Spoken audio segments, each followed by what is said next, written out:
Edmonton Sports Talk. My God, I loved it. My name's Jay Milne. #Blue. Our sports update deliverer, the Coon. I'm Zachary Kubish, and you're up today. You know what, Reid? You might be on to All right, here's what's going on in the nest.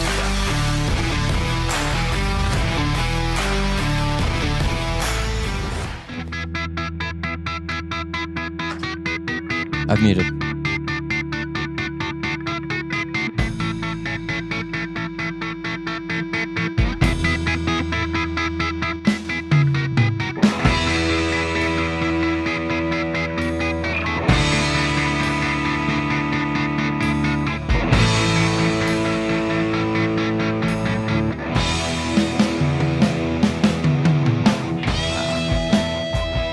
It's game day. I'm rusty. Hopefully the Oilers are not. This is the Reid Wilkins Show with Jay Milne. Reid not in today. He is off dealing with something with his eye. We're hoping for the best for Reid. So Matt Iwanyk in with you on this fine afternoon alongside Jay Milne. We're with you extended Reid Wilkins Show today until 6:30. As it is Game 5, Oilers and LA. They shift their series to Los Angeles. I always have to be very careful on that one. Shift? Oh, you know, Reid, I'm always, and this is for years. I go slow when I'm saying a series shifts to the other city or somewhere else. I'm always very careful. Did Reid make that?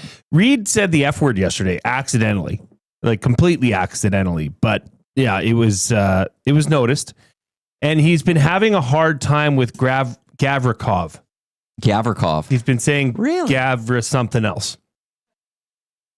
I'm going to have to ask you after what that is. Yeah. Rhymes with sock. Oh. Yeah. Yeah, I don't know. I guess once it's in your head, I can see that one being stuck there. Now I'm probably going to say something. At least I don't think I have to say Gavrikov all show. Outside of right now. I think I'm going to be good on that one. But yeah, no. Shift.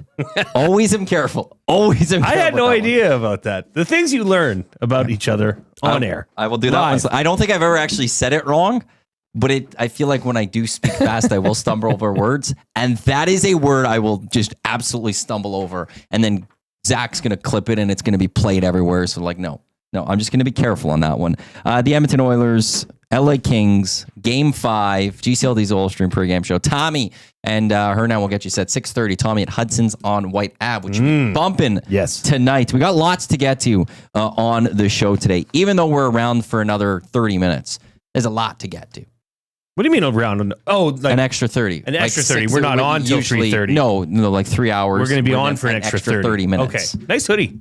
Thank you. We'll talk about Plow Alberta later in the show. We'll get into it. We'll discuss the big news because dropped here in the Hangouts. But EST and our partnership with Play Alberta moving forward, they complete the trifecta. They lock down the Edmonton Oilers. They lock down the Edmonton Elks. And they save the best for last. They got the trifecta of Edmonton sports. They locked down Edmonton sports. We will get to that. We got to get to the mystery player throughout this show.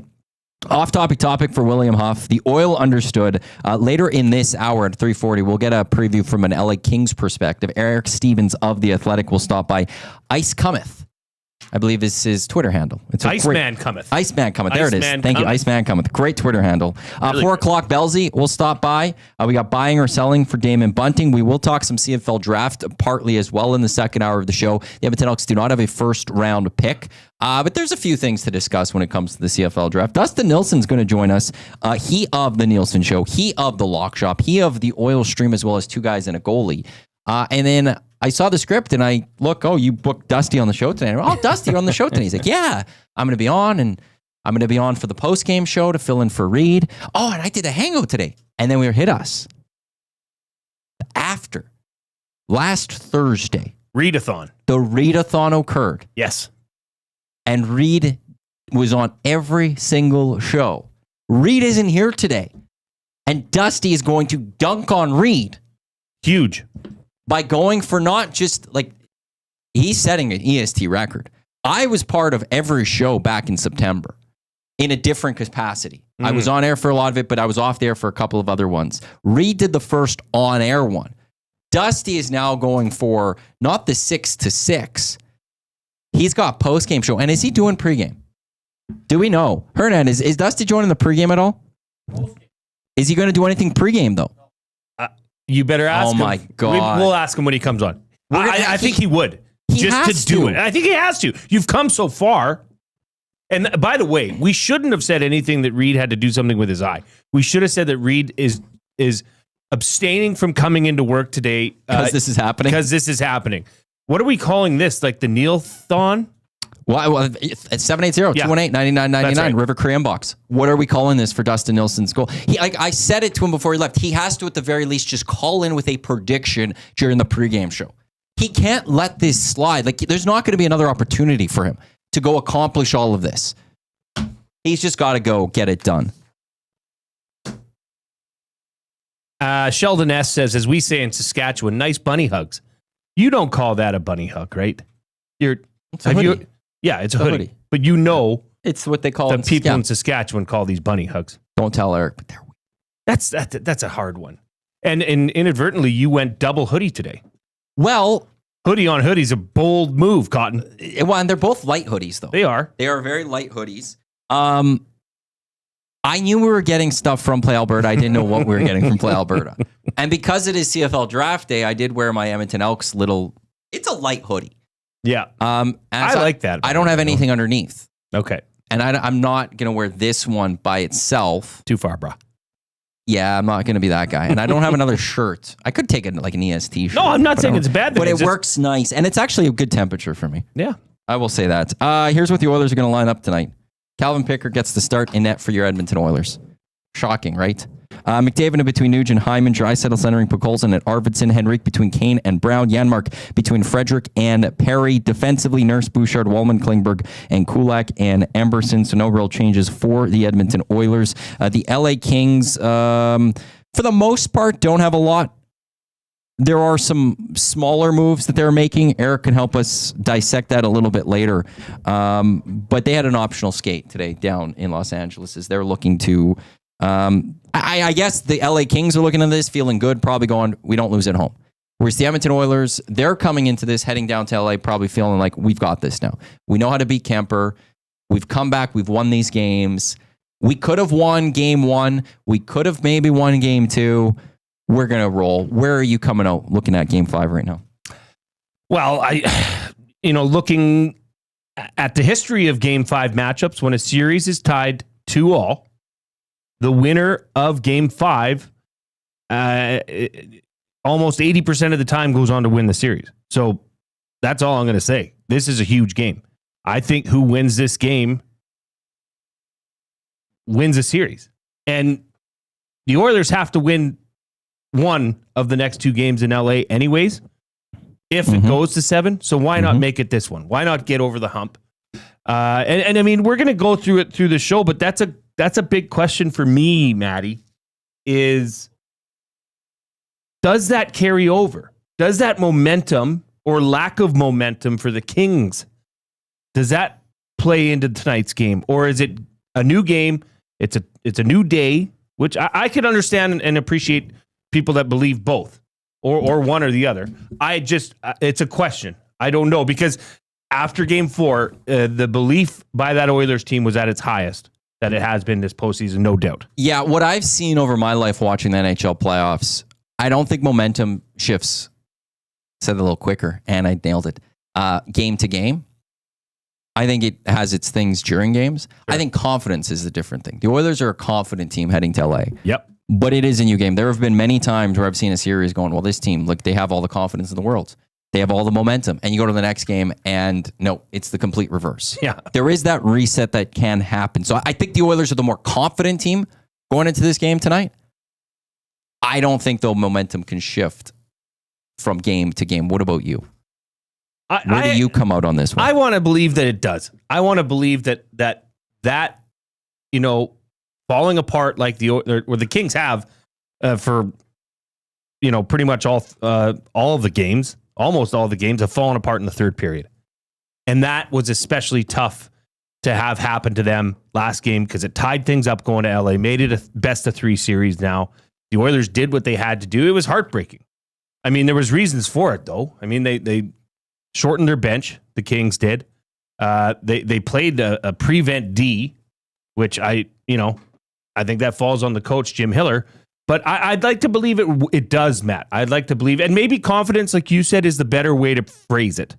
Maybe that they just have a little bit extra confidence. But you're right, that could go away in the first 2 minutes of the game. If the LA Kings come out like they have in a lot of this series and take control of the player of the Edmonton Oilers, that confidence at least goes to them. They start the game, I guess, with that momentum. Again, as we said, you can jump into the River Cree inbox, 780-218-9999. It is presented by River Cree Resort and Casino, home of the Tap 25 restaurant, where the entire menu is 50% off 7 days a week from 2 until 5 o'clock. Hit that thumbs up button. I know people want to hear that sound. You want to know something? Let me see where we're at. Coob's got it. I've got it. You've got it? I've got it. Just hold up. I said, do not click that. Do not click that. Oh, Maddie. Do not what jump if I get in to here. it first? No, I'm not asking for you to click it right now. Where are we at? We're at 42 likes.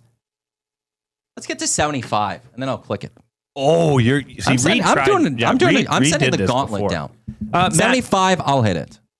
There's a surprising amount of people that think that, like Amos Moses and there's others, call it the Neil Shun because he's dissing Reid. Ooh. Wow, I don't see this as a diss. This was not premeditated. Are we sure? Well, it wasn't premeditated by you or I. I know, but are we sure? Yeah, did Dusty? Oh, secretly, I see what you're saying. Is he trying to insert himself into shows? Did he secretly do this on a day when he knows Reid can't respond? Sees the email from Reid yesterday and goes, controversy. Interesting. To ask him about it. Interesting. We got to get to the off-topic topic right away here, but do you want to get to our mystery player of the game? Yeah. Should we get to the first clue of the mystery player of the game? It's a banger. Mystery player of the game. It is for Hudson's, Canada's Pub, which Tommy will be at, as we've mentioned, down at White Ave location. Our first player. So, do you want to set up the rules for this? I want to make sure you get it, because there's a few things that happen there. Like, you can only win so many times in recent weeks. You quickly set that up. Yeah, so you can have won in the last 2 weeks. It's a friendly agreement. There's no rules in place for me. I don't track it. It's just be good people. If you've won in the last 2 weeks, you can send your guess in, but let me know. You can obviously play along, but you just can't win the $25 GC from Hudson's Canada. Now, I am tracking, so it's 3 guesses per person in the River Cree Resort and Casino inbox at 780-218-9999. Not the nasty chat. Not the nasty chat. They will not be acknowledged in the nasty chat. And quite honestly, you could be helping others win when you could just do it yourself.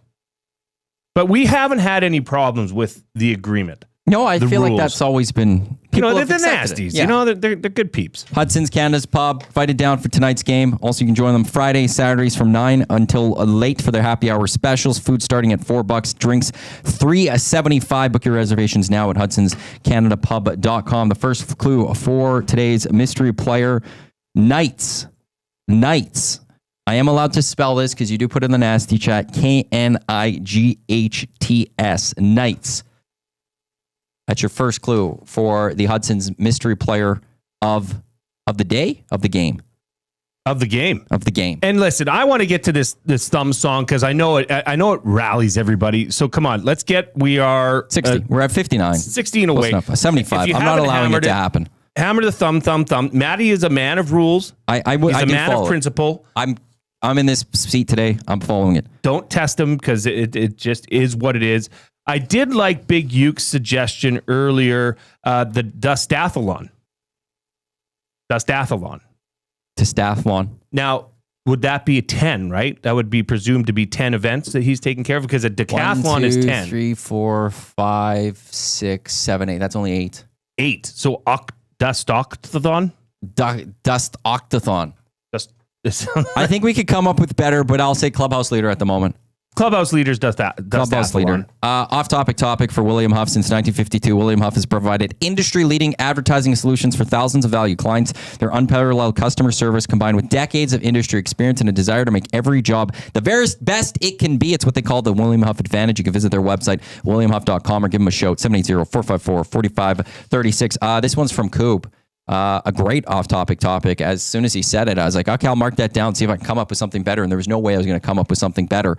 Coop, I'll let you jump in with your off-topic topic. Okay, I was trying to remember what I even said to you. I've been yapping. No. You remember? Yes, I do. Okay. How do I word this now? So, how do you distract yourself on game day? That's how you word it. That's how you word it? That's it? There we go. It's also like this is an 8 o'clock game. Yeah, it is. Like when you get to the Stanley Cup final, it's a 6 o'clock game. So I know it's only 2 hours, but that 2 hour makes a world of a difference. You know, you should use 9 to 5 jobs. You only have an hour till game time. Here you have to distract yourself for 3 hours. Yeah. And for some people, and there's going to be nerves today. This is a pivotal game. This is a huge game. There's going to be nerves from Oilers fans. Sometimes you don't want to sit with those nerves. You just want to distract yourself and get to 8 o'clock. How do you get to game time quicker almost even? Because sometimes the clock also just ticks. Yeah. It ticks just so slowly. 1 second feels like a minute. And you just want to get to 8 o'clock for puck drop. How do you distract yourself in moments like that? Well, if I'm being completely honest, given that we've extended the Reid Wilkins show on game days, playoff game days, by a half hour, it does fill up a half hour that time. But tonight is bliss. I go directly from here out to our Drawson to coach my 10-11 U11 or U12 Packers flag football team. We got a big game coming up this Saturday, season opener. So tonight we're going to finalize our installation of our offense. Here, there's a strong quarterback on that team. She is fantastic. I've heard good reports. She's got the strongest arm on the team. She happens to be my middle daughter, Rose. I was going to say hefty lefty, but she is not at all hefty. She's just got a left arm like a gun. So she she's going to try and help, but everybody plays quarterback. So, it is what it is. I'm excited because I go straight from there, practice from here. Practice starts at 7, goes till 8. I told the parents specifically, I sent in the chat that puck drop tonight is 8:20. If that's official, that's official. As per Jack Michaels, puck drop is 8:20. So don't worry. You got time to finish practice, get home. I wouldn't like to keep them away from the game, nor their kids. So yeah, it's perfect. I'm buttoned up from now till game time. There's no time to think. You? Well, it depends on today. I'm 6:30. I got to go home. I'm going to eat. I'm eating today. Is that what you do? But I'm usually not working until 6:30. Well, it depends. I like to do some sort of errand or something. Like I'll clean something if I have to. Like if I'm actually delayed in cleaning my place in a few spots. Like if I was home at 4 o'clock, I'm gonna be like, I should clean my bath.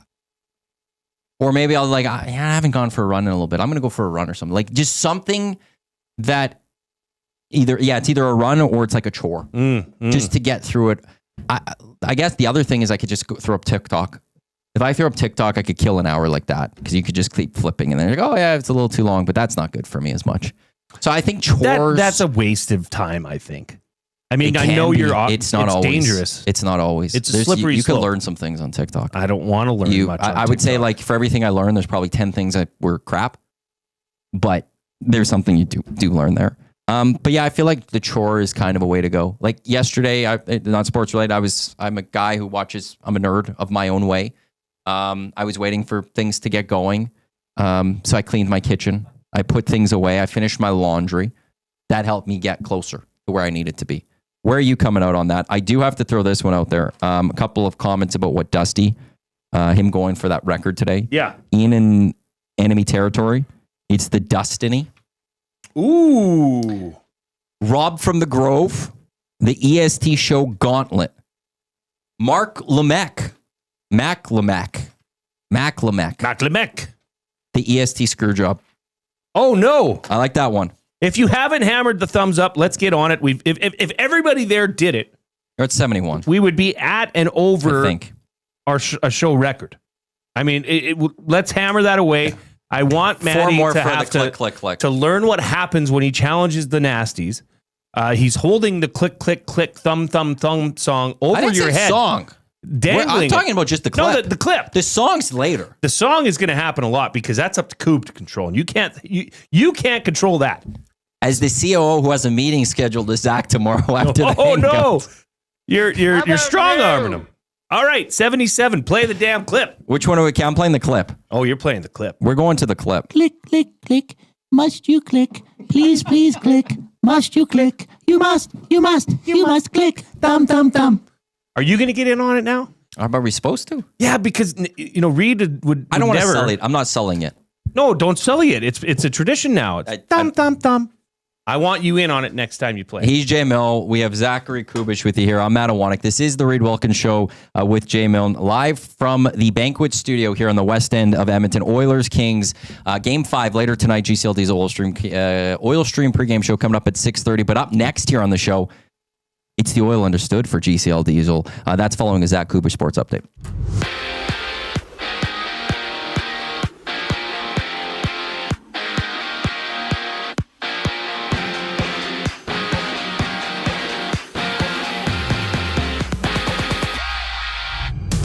Oilers Kings Game 5 goes down tonight. The series tied at 2. Catch the GCL Diesel Oil Stream pregame show live from Hudson's Canada's Pub on White Ave with Tom Gazzola and Hernan Salas previewing the matchup here on EST at 6:30.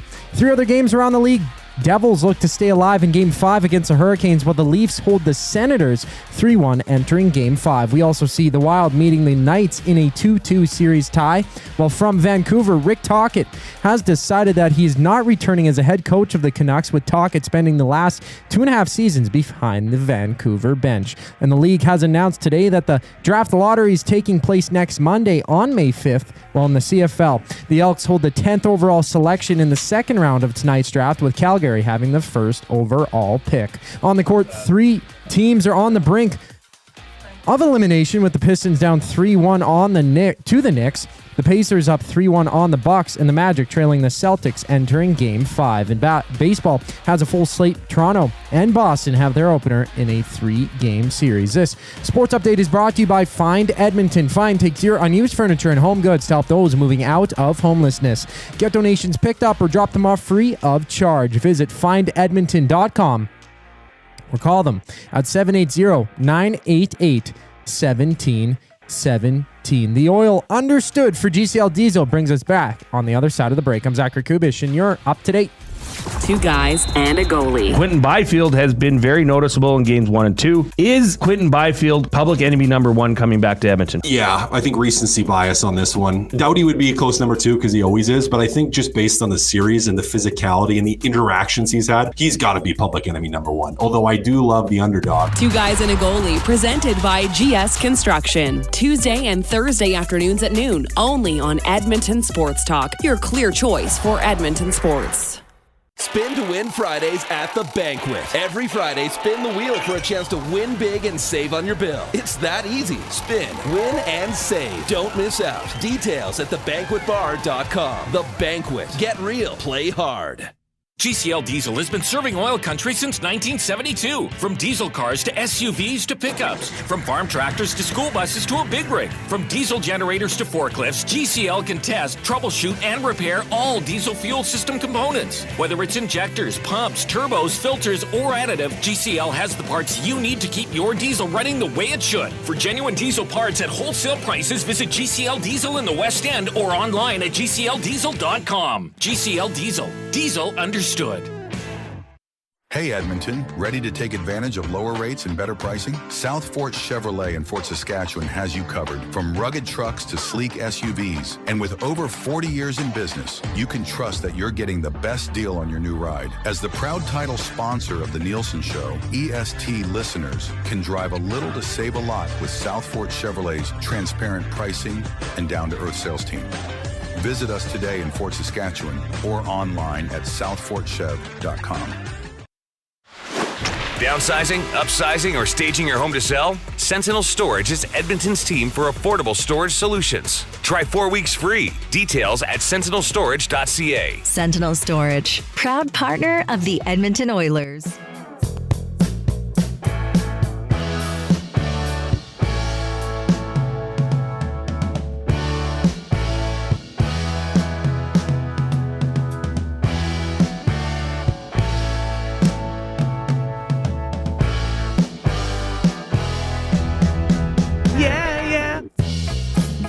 That was you.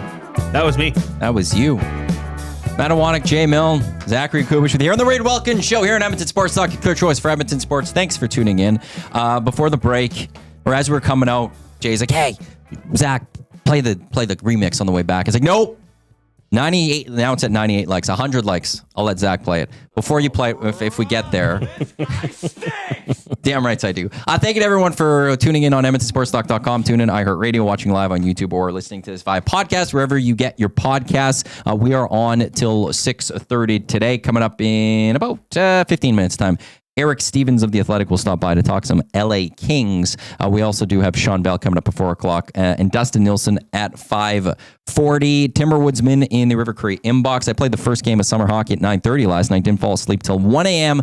Up at 6, working all day. Going to eat and nap before the game tonight. So that's how he's going to get ready for today's game. Is the off-topic topic was how do you distract yourself if you have those nerves before the game prior to that 8 o'clock, 8:20 puck drop. Timberwoodsman's going to get a nap in. I think a lot of people, that's a good way to spend. I love a good nap. But if you're an Oilers fan and you have nervous energy, like give me I couldn't nap if I'm nervous and I'm anticipating something, and napping is the last thing I would do. I would maybe go for a walk, clear your mind. Maybe I liked your answer though. I really did of busying your body, whether it be, hey, I'm going to clean the toilets, or I'm going to mop the bathroom. Be productive with it. Yeah, why not? Yeah. And then things just, Or make us a really long dinner tonight. Like something that takes a little extra longer. Treat yourself. Bake a cake. Bake a cake? Bake a cake. If you were going to bake a cake, what cake would you bake? I would just get a Betty Crocker. You would just do the mix? That's okay. Yeah. That's a cake. I would right now. I would do that one right now. I'm a sucker for any, like a white. Yeah. Chocolate even. We're at 100. Zach, you can play the remix. Do it. Well, yeah. Do you want to play the remix right now? Or are we going to do it coming back for Eric Stevens? You want to wait? Can't lose. Oh, is it on the other system? I got it. Are we playing it? Well, then play it. Must you click?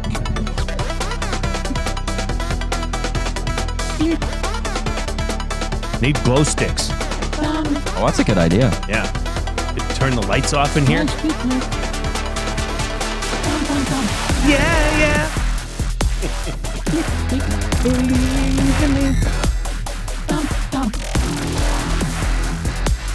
LeBron James. Click away.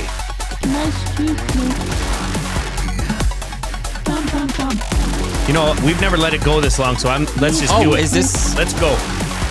Well, I didn't know I'd just jump in at some point. That claps for the nasties. Let's get to the Oil Understood. Brought to you by GCL Diesel, providers of the best diesel engine components around, from turbochargers to injectors, fuel pumps to sensors. They're the critical engine component experts, proud to serve Edmonton and Northern Alberta area for over 50 years, and now a partner of Edmonton Sports Talk and the Reid Wilkins Show. GCL Diesel. Diesel.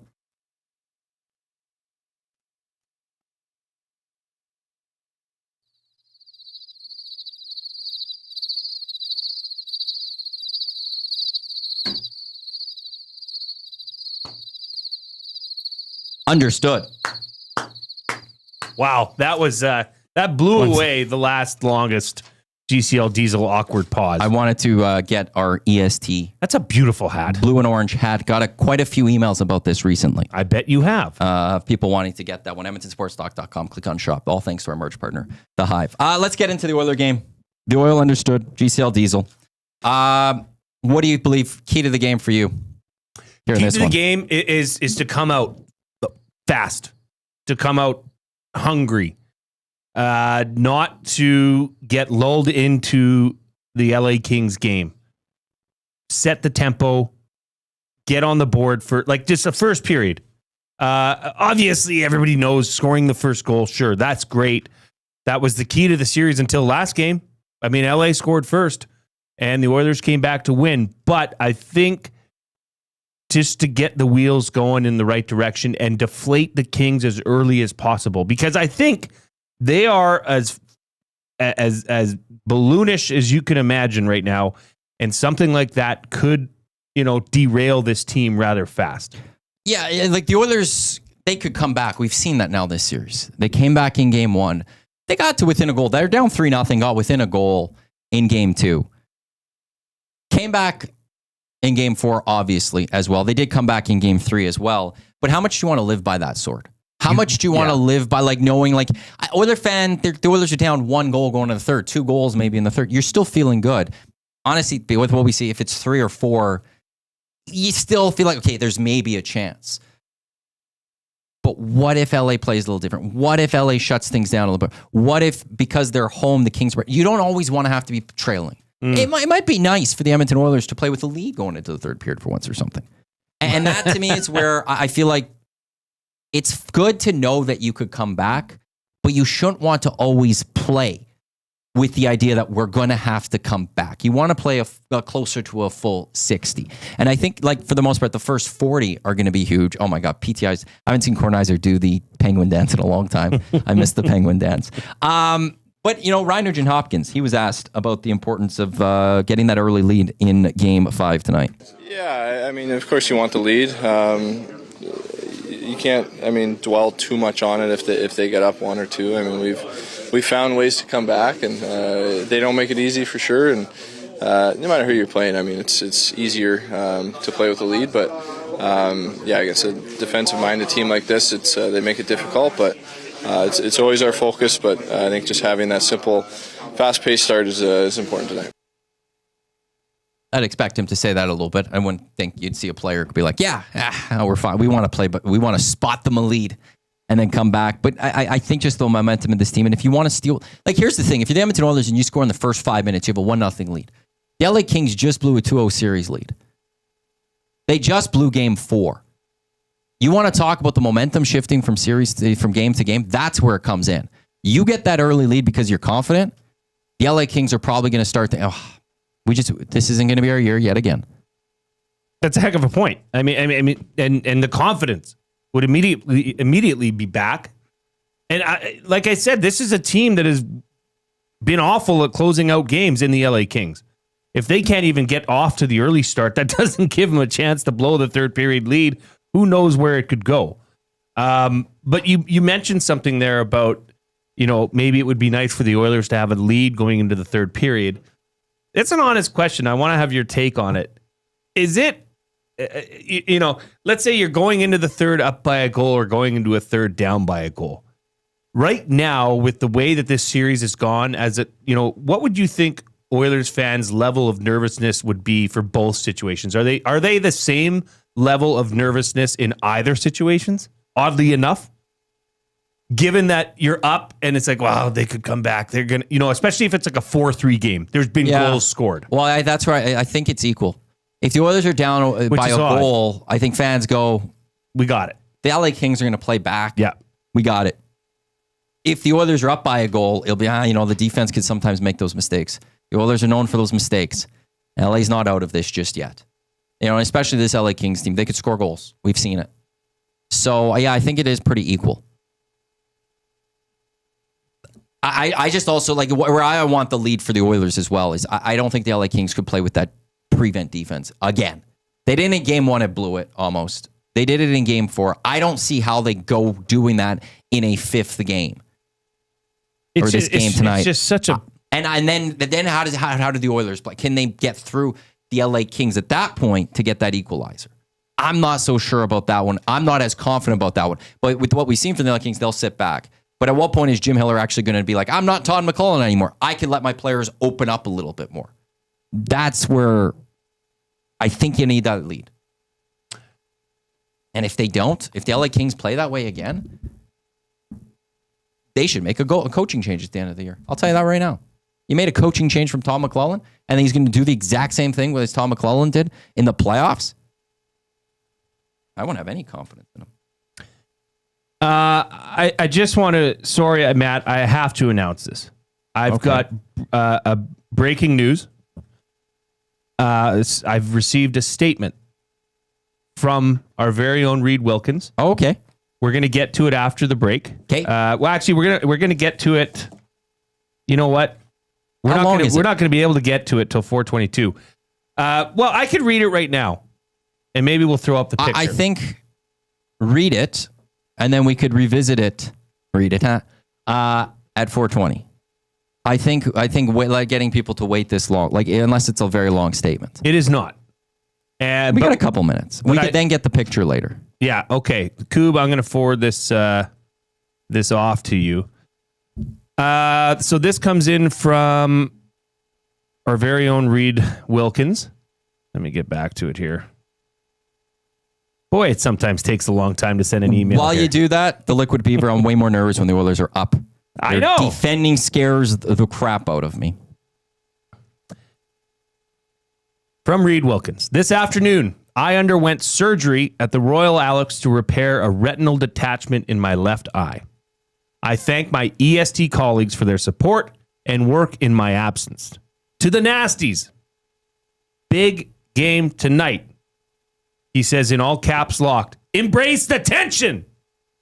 And then he finishes it with click, click, click, thumb, thumb, thumb. Talk to you tomorrow.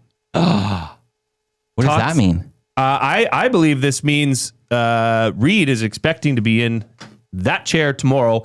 And folks, we've got a picture. If you were on the YouTube feed, Coob's going to get this picture up. This is the current state of our dearest Reid Wilkins, who just underwent a retinal detachment surgery in his left eye at the Royal Alex. No. I should check my emails. He's wearing the patch. We're gonna have to lean into this. I mean, is this the? You gotta go full pirate mode for a while. You gotta get a parrot. We've got to find some sort of a parrot, fake or real. It's got to be on his shoulder the whole show. I think it might be a little harder to find a real one. I would accept a real one. But make no mistake, Nasties, we will not let this opportunity to have a pirate on our show in the form of Reid Wilkins. We will not let it go by the wayside. Reid, thank you so much for sending that in. Thank you so much for entrusting Maddie and I to take the reins here on the show, so to speak. Does he trust us if he's coming back tomorrow? You know what, and Matt? not taking a few days. So obviously Reid sent this in. So I can say Reid would have been here right now if he could have. He was trying to. He sent His message to me during the hangout. Was I'm not gonna I don't always. What did he say to me? I think very unlikely I'll make work today. I'm really sorry. Oh, okay. It wasn't even like a definitive, I'm not going to be able to make this one. It was 10 o'clock. Yeah, very unlikely. I mean, he still was trying. If that doesn't get you fired up for tonight's game, and Reid, the Nasties, your support are just pouring in the love. Get better. Get well, get some rest. I know it was a long day for you. Sue, we want you to get well. What? I've never heard that. Seinfeld. Oh, okay. Thanks for sending that, Reid. Reid, get well, and we look forward to seeing you tomorrow. And we're gonna have to talk about this. Actually, Tommy does that. The Seinfeld Elaine very well. The dance? No. Get well, so we want you to, the whole thing. He's got it down. I think I'm off on it a little bit. Reid didn't even mention he was injured during his impossible day. What a competitor. What a legend. He didn't. Did he not talk about it yesterday? He did not mention it on the show. Oh, okay. No. It was apparent yesterday, but he did not mention it. Eye patch show, perhaps, possibly. That comes in from JP. I think that'll be there for a little bit. The Big Uke says, can't keep a warrior like Reid down. Here's what we're going to do.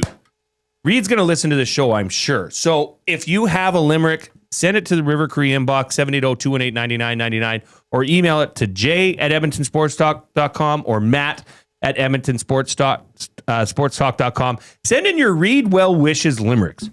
Give him a good feeling going into the game tonight. We are live in the Banquet studio, craving a late night snack. Check out the Banquet's new late night happy hour menu, Sunday to Thursdays, 9 p.m. till close. Enjoy favorites like sweet and spicy lettuce wraps or the Banquet burger at happy hour prices. The Banquet. Get real, play hard. Up next, Eric Stevens from The Athletic to talk some LA Kings. We got our second clue for the mystery player of the game for Hudson's, and still to come on the show, we do have Shawn Belle from Hello Hockey. I'm Matt Iwanyk. He's Jay Milne. Coming up, it is a Zachary Kuber Sports Update. You're listening to Edmonton Sports Talk, your quick choice for Edmonton Sports.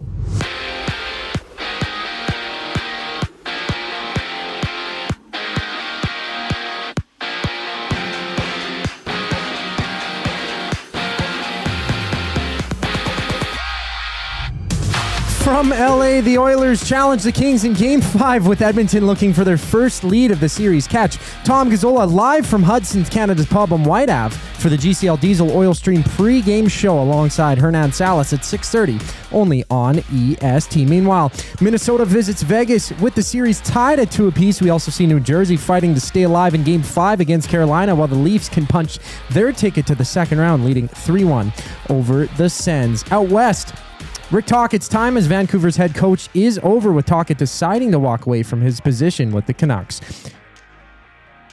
And the CFL draft goes today. The Elks have the 10th overall pick, while down south, the Vikings have extended Andrew Van Ginkel to a one-year, $23 million extension.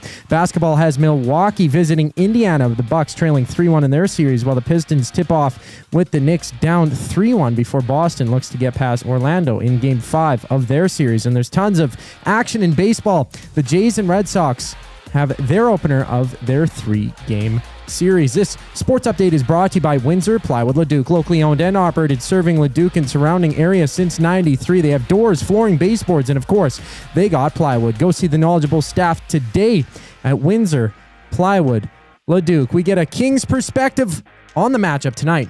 On the other side of the break, I'm Zachary Kubish, and you're up to date. Get your fix every single game with the GCL Diesel Oil Stream pregame and postgame shows with Tom Gazzola and Hernan Salas. Whether it's breaking down the starting lineup, predicting key matchups, or diving deep into the game's biggest moments, Tom and Hernan are here to give you the best insight and analysis in the city. After the final horn, get the breakdown of every key moment, performance, and player reactions. It's your one-stop shop for all things game day. Catch the GCL Diesel Oil Stream pregame and postgame shows with Tom Gazzola and Hernan Salas, only on Edmonton Sports Talk, your clear choice for Edmonton sports. Gallo LLP is an Alberta-based accounting firm with expert chartered professional accountants in both our Edmonton and Sherwood Park accounting firms. Our experienced and innovative accountants provide financial advice that saves our clients money. Simply put, we help our clients protect their assets and grow their businesses. At Gallo LLP, they go beyond the numbers to ensure the continued success of your business. Reach out to Preet or John to discuss how they can help your business grow. Visit gallollp.ca today and see how they can help you take your business to the next level. Do you have pets? Horses? Chickens? Did the place you used to get your feed recently close down? Have no fear. Clover Bar Feeds is here. Whether it's dogs, cats, horses, or chickens, Clover Bar Feeds has you covered. Offering a large variety of food and feed, you can trust the experts at Clover Bar Feeds. They've been family owned and operated for over 60 years. This means you can expect nothing less than top-notch service and selection. Come visit them at 200 Portage Close in Sherwood Park, or visit them online at cloverbarfeeds.com. Looking for quality building materials and friendly advice? Visit us at Windsor Plywood Leduc, family owned and locally run since 1993. From interior materials for doors, flooring, baseboards, and all the finishing touches to all you need for your outdoor projects like cedar lumber for decks and fences, plus all the plywood you'd need. Our full-time on-staff carpenter can help with anything odd-sized or custom, and from domestic hardwoods to exotic selections, we've got you covered. And if we don't have it, we'll track it down for you. Windsor Plywood Leduc, we're the experts you need to know.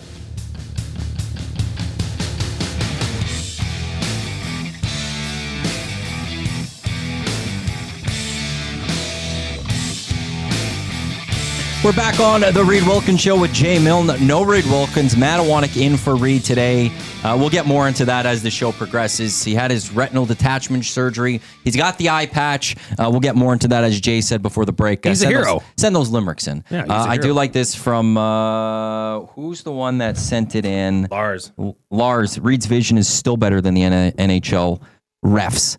GCL Diesel Oil Stream pregame show, 6:30 tonight. Tommy live at Hudson's on White Ave. Is him and Hernan will get you further set for Oilers and Kings. But right now, right here on the show, on the Reid Wilkins Show, we are joined by, from The Athletic, it is Eric Stehpens, who is taking some time to hop on with us. And Eric, thank you for the time.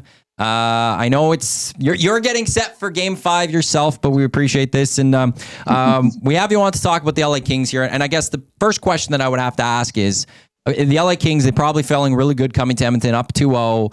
It's now a 2-2 series, especially after Game 4, this blown lead. Where's the confidence level right now with the LA Kings based on, you're talking with the players and the coaches? Yeah, no, sure. Guys, the Kings do remain confident. At least they're talking that way. They're talking a confident game, and I think part of that lies in the fact of how well they've played at home all season. Like this is what they fought hard for. This is what they drove toward. Late in the year, in the final weeks, they wanted to secure that spot over Edmonton. They knew that this clash was going to be coming, and so this is it. They have the home ice advantage. It showed.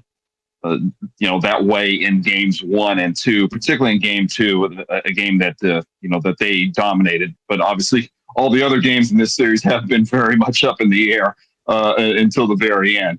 But again, they're at home. They had 31 wins throughout the regular season, a record number, a franchise record for them. Yeah, regular season playoffs, 2 totally different animals, but they still feel good about their game, barring some late management, late managements of the third periods and whatsoever. Overall, they still feel real good about their game, and now they're back in familiar surroundings.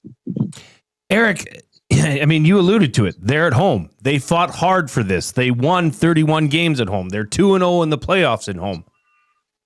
What's the secret sauce? Why is home so special for this team?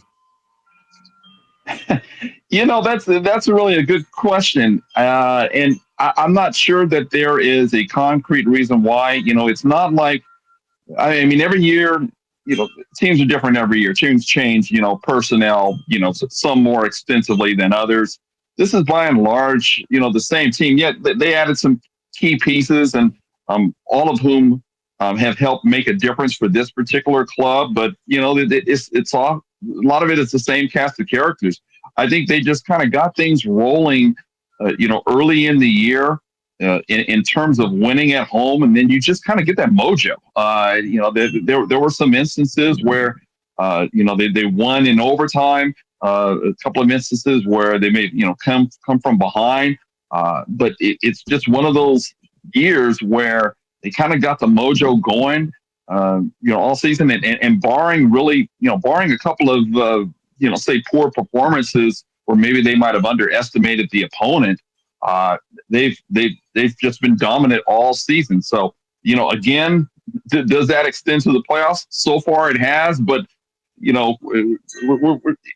just never know now, at this time of year. The teams are too even. This is a series that could go 7 regardless of what the Kings do tonight. I think it's been that evenly played, and we've seen dominance from both teams at different stages of each game. Eric Stehpens joining us from The Athletic here on the Reid Wilkins Show with guest host Matthew Iwanyk and myself, Jay Milne, on Edmonton Sports Talk. Eric, the Kings, let's just face it, they've had a hard time closing out games. In fact, they've given up quite a few third period leads. I alluded to it after game 4 that they were essentially playing prevent D, and they were up 3-1, then they fell back and were playing prevent D.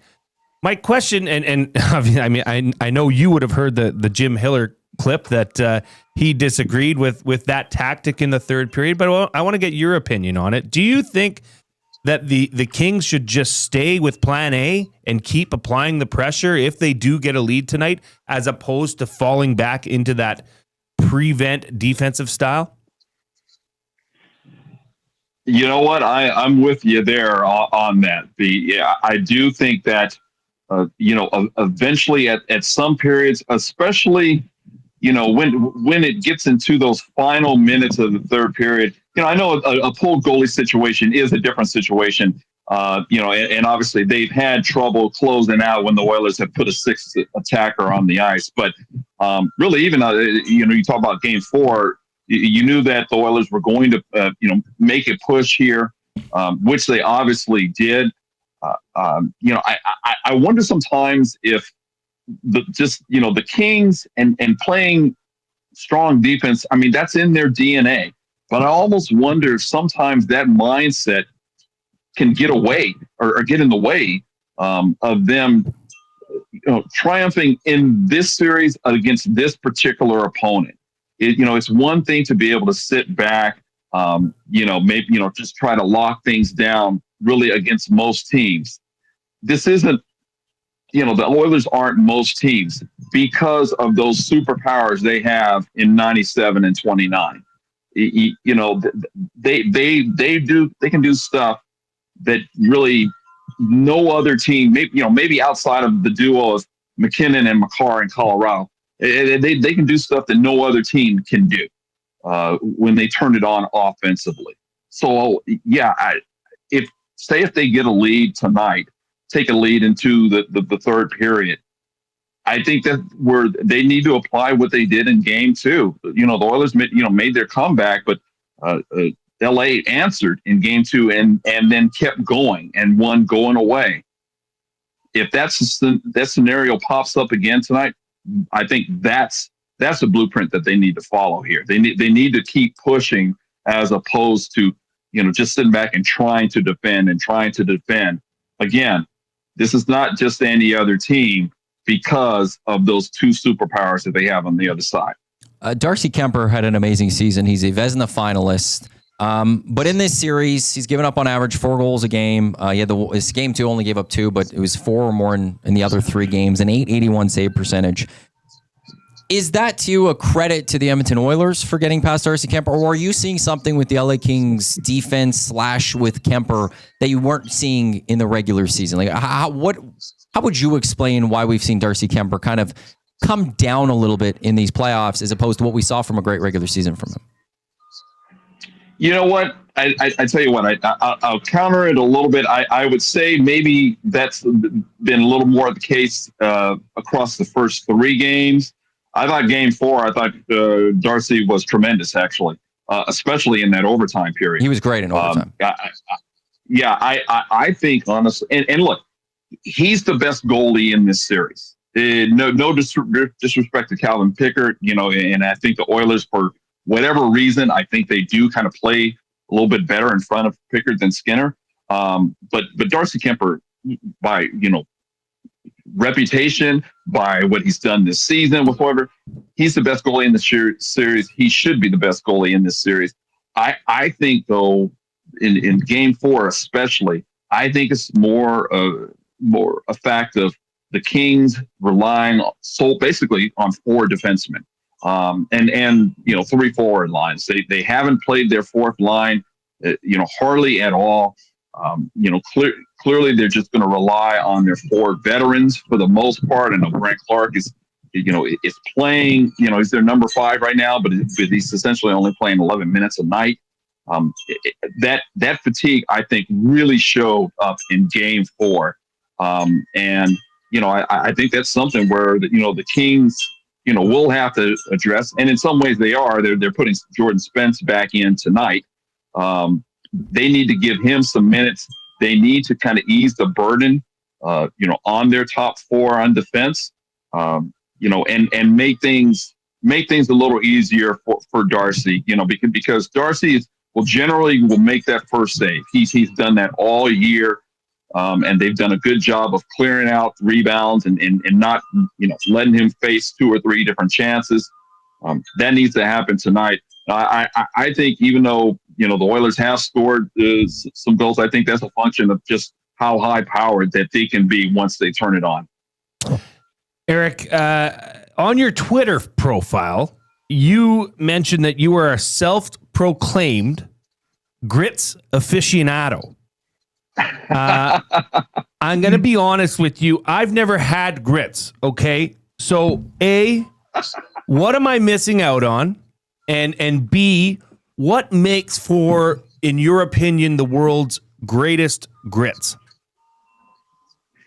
Well, I tell you what, first off, I have to brag and say that I think I can make a pretty mean bowl of grits. It's all about consistency there. It's basically it's kind of ground up sort of cornmeal.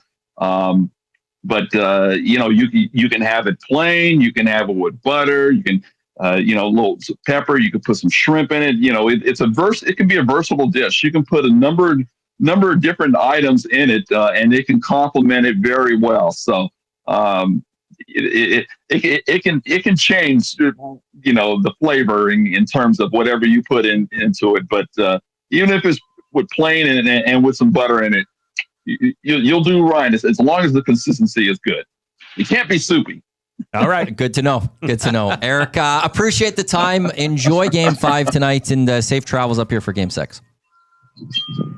All right, guys. Hey, thanks for letting me on. Appreciate it. There's Eric Stehpens of The Athletic. Iceman cometh on Twitter, a great Twitter handle. I've always been I remember going to, the continental breakfast. You see biscuits, is it biscuits and gravy? Yeah. I think it's similar almost in those. And I always I've always been a picky eater. I used to be. Right. I would never try those things, but grits, I don't know. Yeah, Cask raves about, I think, grits a little bit too. I like cornbread. Yeah. Like that or cornmeal. I love cornmeal. Right. I need to just try grits. I don't think I ever have. But where's a good place in Edmonton to get grits? Would that be a You could get a Quaker quick grits. Oh, really? Apparently instant grits. Okay, next time I go to the grocery store, I'm going to get Quaker quick grits. I don't think Eric's going to approve of those ones. You and I are going to try. But at least there'll be something to try. I would love to. Reid Wilkins in the Nasty Chat. Click, click, click. Thumbs up. What a hero. Click, click, click. Must you click? Please, please click. Must you click? You must click. Thumb, thumb, thumb. That's for Reid, who will be back maybe tomorrow. Reid, I'll text you later. Matt Iwanyk, Jay Milne. We will get to discuss in the 4:00 hour a little bit more on Reid Wilkins' absence from today. We will talk some Canadian Football League draft. We got Shawn Belle coming up in a few minutes. I though have to get to the second clue for the mystery player of the Hudson's mystery player of the game. The first clue was Knights. Clue number 2, and you only get 3 guesses, but clue number 2, defense. Defense. That's your second clue. Somebody did say, will Reid be able to guess mystery player? That's a good great question. Reid, if you're listening, it's Knights, KNIGHTS, and defense. Those are your first 2 clues for the mystery player of the game. We do got Dustin Nielson coming up later as well on the show. We're on till 6:30. The GCL Diesel Oil Stream pregame show will take over at that time. We'll take a short break. We got a Zach Cooper sports update, and then we got Shawn Belle from Hello Hockey on the other side. Again, Iwanyk, Milne, and Zach with you on the Reid Wilkins Show with Jay Milne on Edmonton Sports Talk, your clear choice for Edmonton sports. The Lock Shop. Do you see an advantage one way or the other in this Los Angeles-Edmonton series the morning of Game 5? Yeah, I see it for the Oilers. This series is a pick-em right now. The Kings have 2 games at home. They've been the best home team all year. But, you let the Edmonton Oilers back in games the way the Kings have done so far and not go for the jugular when you have the opportunity. Give me the team with 2 of the best players in the world. The Lock Shop, weekday mornings at 11, only on Edmonton Sports Talk, your clear choice for Edmonton sports. Your home for great performances is the River Cree Resort and Casino. My mother used to let us not lock the doors. She's like, if you're locking the doors inside of the house, it means you're doing something you shouldn't be doing. Yeah, that's why we lock the doors. Host of the Bad Friends and Whiskey Ginger podcast, don't miss Andrew Santino, Freeze Peach, live at the River Cree May 22nd. Michael, what are you doing? We have locks on the outside of the house to keep criminals from coming inside. There's no criminals inside of this house. Yes, there are, Karen. Get your tickets at rivercreeresort.com. Excitement, bet on it. You've heard the name, but what does it mean? For over 66 years, William Huff Advertising has supplied signage from screen printing to digital to LED with design, production, and install in-house. It's a one-stop shop for all your signage needs. Edmonton owned and operated, William Huff has been trusted by the biggest companies and teams in the City of Champions and many others across the country to do the job. If you're looking for a way to get the word out about your company or event, they are the answer. Go to www.williamhuff.com. Their results speak for themselves. Play more tables and games. Play more tables and games. Make the most of your bad game. Oh, you want to, you need to, you know just what you've got to do. It's time to add some fun to your life. Make the most of your bad game. Play more tables and games. PlayMoreGames.ca.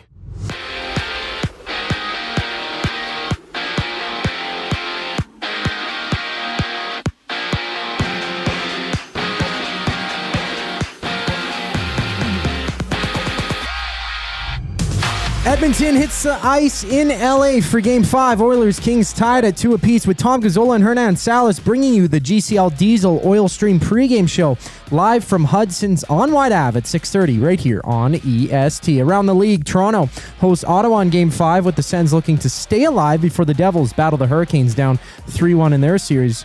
After that, Minnesota faces Vegas. That one locked at 2 apiece. Out west, the Canucks have announced that head coach Rick Tocchet is not returning for next season, with Tocchet spending 2.5 years behind Vancouver's bench.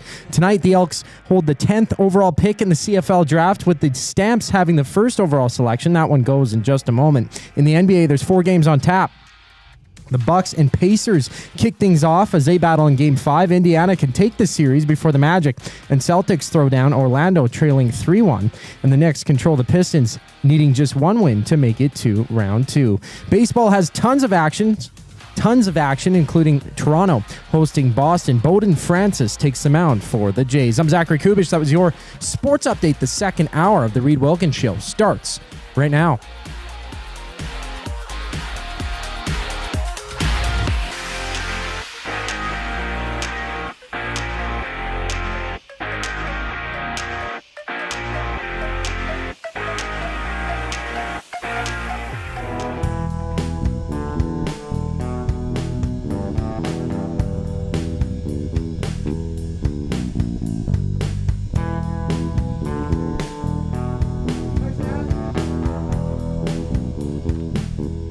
It's the start of the second hour of the Reid Wilkins Show with Jay Milne. No Reid Wilkins. Matt Iwanyk in for Reid today.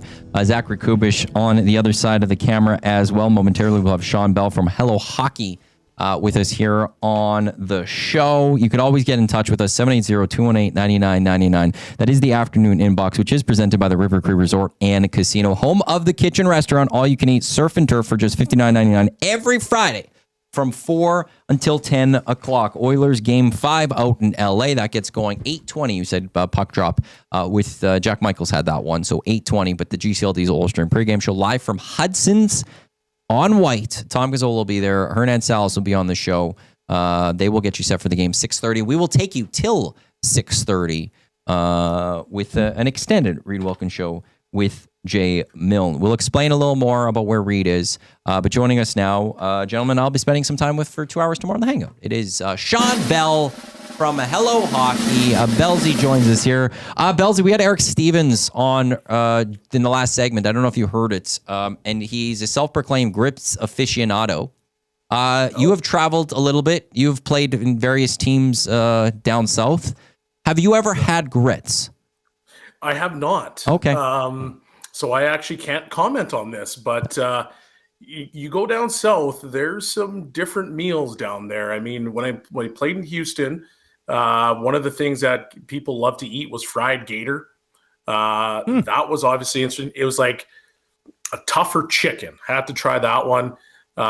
There's some interesting stuff. I mean, the food stories can go for days with some of the places that I've traveled to. It's $25 for us to order instant grits. That's and way out of line. Right now, I'm not doing instant grits. No, it's too expensive. I'm just not going to Have you had them? Have you boys had them? No, I want to try. We want to try this, but like Eric was very like specific on it. It's got to be well done. It can't be like soupy or something. Apparently, Bronco Nick said that it's a southern version of polenta. I've never had polenta either. Yeah, me I've neither. had polenta. That's actually not bad. Okay. Yeah. Well, you're further along than on that. Yeah. So it's just like, but then there was this Quaker's instant one. I was like, okay. And I looked and I can't find it in Edmonton. I have to buy it on Amazon. And it's like $25. And I don't need 10 packets of instant grits. Yeah. But if you're going to have grits, you can't go have instant grits the first time because you're going to be like, man, this is soup and I'm done. I'm not going to have this anymore. So I guess I think you got to find a way you just got to travel somewhere and if Eric's coming up for game 6, I might just have to invite him. Like, hey, Eric, let's go to the grocery store. You pick up what you need. Come over to my place. Make us some grits. Yeah. I don't think there's any other option there. Bellsy, game 5 coming up later tonight. Look, we know the Edmonton Oilers can come back. We've seen it now multiple times in this series that they could come back when they're down late in the third period. But for you, how important is it to get off to a good start if you're the Edmonton Oilers? Well, I mean, it is important because you know how hard it is to consistently have to try to battle back from 2 to 3 goals. Like it's just you're taxing your body so much. And then as the series goes on, you want to be relatively fresh. And obviously one of the storylines, in this series is that the Kings have been pushing hard with 9 forwards for the most part. So obviously they're going to be taxed as well. But when you have to spend that extra energy trying to always recover, that's just as bad as playing 9 forwards. So in my opinion, these guys need to come out of the gates hot. They need to weather the storm because the Kings are unbelievable at home.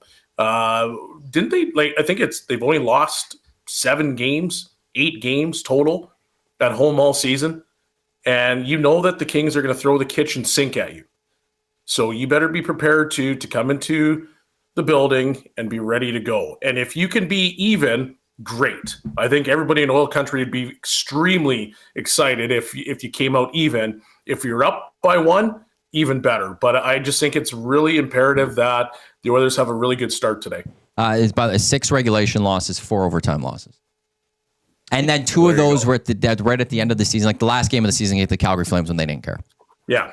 Fair point. I mean, they're dominant at home. Bellsy, speaking of a player who's emerged as dominant, I think for the Oilers and sometimes for the Kings is Evan Bouchard.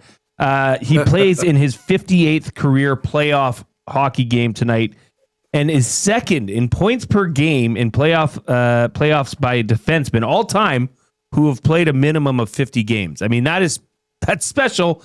He's right behind a player. I don't know if you've heard of him. His name's Bobby Orr. So what Evan Bouchard can do offensively is amazing.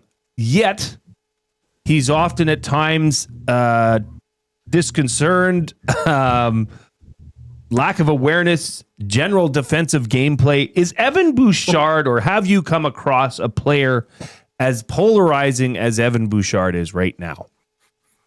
Well, that's a really good question. I'm not sure I've come across a player as polarizing. There has been players that have been really exceptional on the offensive end and then not so great on the defensive end. I've seen players like that before. Evan Bouchard is an enigma. And the reason I say that is because I think I heard Noodle say it on the show, the Nielsen show. The reason that Evan Bouchard is so good is the exact same reason that Evan Bouchard can be so lackadaisical on the defensive end. One of his biggest strengths is his patience and the way that he plays. He slows the game down. He's able to make those plays. It's opening up holes at that last moment because it's almost like playing a game of chicken. Well, you don't think I'm going to shoot this puck? Well, I'm actually going to shoot this puck. And sometimes guys, they open up holes, or the way that they try to go block a shot, there's a lane that opens up last minute. That's what he does on the offensive end, and he's very good at it. But at the same time, that gets him in trouble. Like if you look at that goal that Fiala scored, well, on the play, he tries to make a move that we've probably seen him make 4,000 times. And it didn't work out. The only problem I had with that goal is the fact that you need to now get on top of Fiala because you don't want to have the opportunity or give him the opportunity to make that play. But he's cheating for offense, and that's just his game. And it's such a double-edged sword because he can be so dynamic from the offensive side, but on the defensive end, you're just like, I want a little bit more so that you're not just giving up, 10 Bell chances. Bellsy, we were talking about this earlier in the show, and I want to get your take on it because I like to think that this is a thing, but you tell me wrong. I mean, you're a professional hockey player, or were a professional hockey player. Does the momentum carry over from Game 4 in Edmonton when they came back from a 3-1 deficit to win in overtime and essentially, get control back in the series? Or is it next game, 48 hours later, that does not carry over? What would you say about that? I would say it carries over if the game was the next day, because that's still fresh in your mind. But, the Kings have been able to get back home. They've been able to watch video. They can understand, hey, here's some of the mistakes that we made. And then now you're going into the game and it's basically a coin flip again. So I don't think the momentum carries and travels as much as it probably would if there was more back-to-backs in the playoffs. But I will say this, that the psyche of the Kings is got to be fragile because they've had multiple leads. They have thrown everything at the Oilers. They have, in my opinion at least, I don't know how you guys feel about it, but I feel like the Kings have been the better team through 4 games so far, but they haven't been able to put away the Oilers. And that has got to be in the back of your mind. You've lost 3 years in a row. Okay, well, we've thrown everything. We think we're a better team this year. We've got better goaltending. We've got better offense. We've got better defense. We don't play a 1-3-1. But you're still somehow 2-2 despite dominating the play for large stretches over the course of 4 games. For the LA Kings, Kuzmenko, quiet last 2 games. The Oilers did a really good job of, shutting down Kempe. Kopitar a little bit quiet as well in the last game. What did you see from the Oilers that allowed them to neutralize those guys? Well, I think they're coming back with purpose, right? What is the thing, the narrative been over the course of the 4 games? The forecheck for the Kings is really good. When they get on the forecheck, they turn over pucks. That's usually when the goals were being scored. So, the Oilers, I thought they managed the puck better. There weren't as many turnovers, which is a big thing for guys like Kopitar and Kuzmenko. Those guys, they prey on turnovers. So they limited those.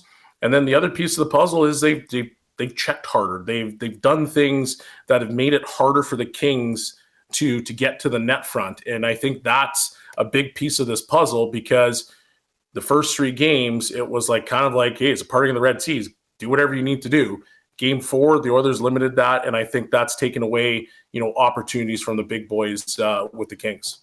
What have you seen from the Oilers PK that's allowed them to play a lot? It just is quite a bit better. Special teams has been, there's been the change. The Oilers are now scouring goals on the power play, but they're also not giving them a whole on the PK. What have you seen from the Oilers PK there? Well, I think we talked about on the hangout, we were breaking down what was going on with the Oilers PK.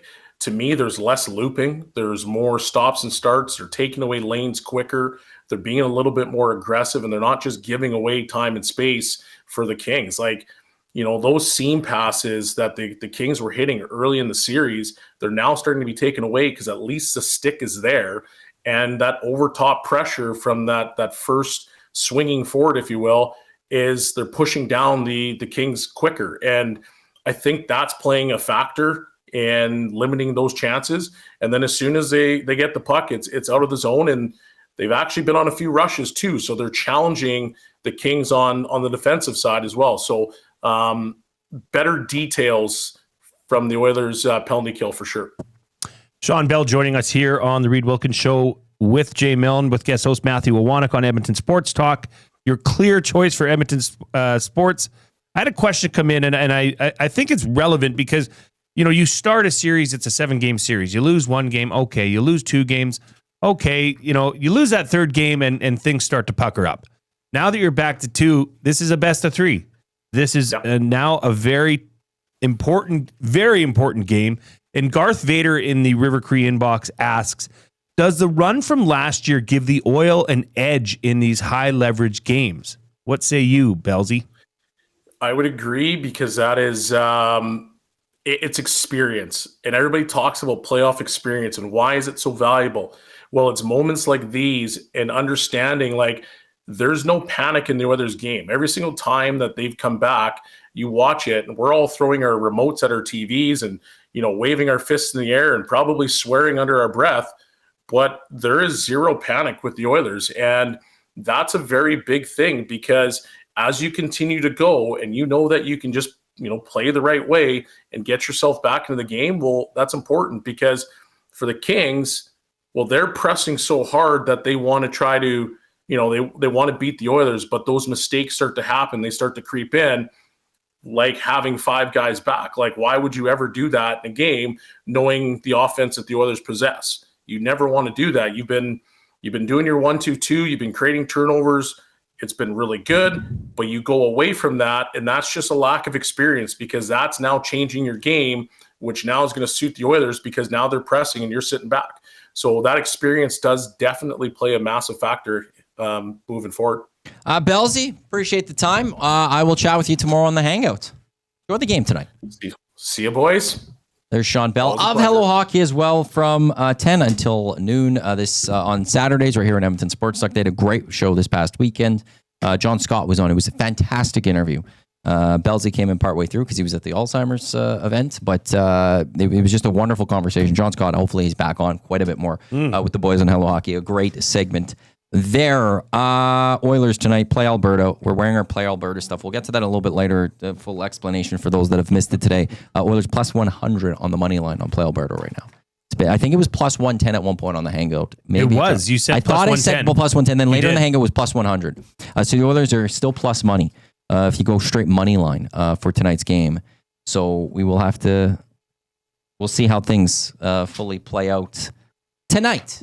8:20 will be a puck drop. We are live in. This is where I want to go. Sorry. I know you brought up, experience came up there. Brett Kulak was asked about, not necessarily the experience of the playoffs, but Brett Kulak was asked about just the experience of playing in LA, because this is the fourth time that the Oilers and the Kings have met. Kulak was asked about the experience the Oilers might have playing in Los Angeles. Yeah, absolutely. We're pretty comfortable here, that's for sure. Like you say, we played a lot of hockey here, a lot of big games, and we found ways to get the job done. So that's stuff you got to lean on personally too. Everyone's had big moments and contributed at important times, and collectively as a team, we've had success here. So that's stuff you for sure lean on and find confidence in. LA feels good at home. Brett Kulak says the Oilers feel good.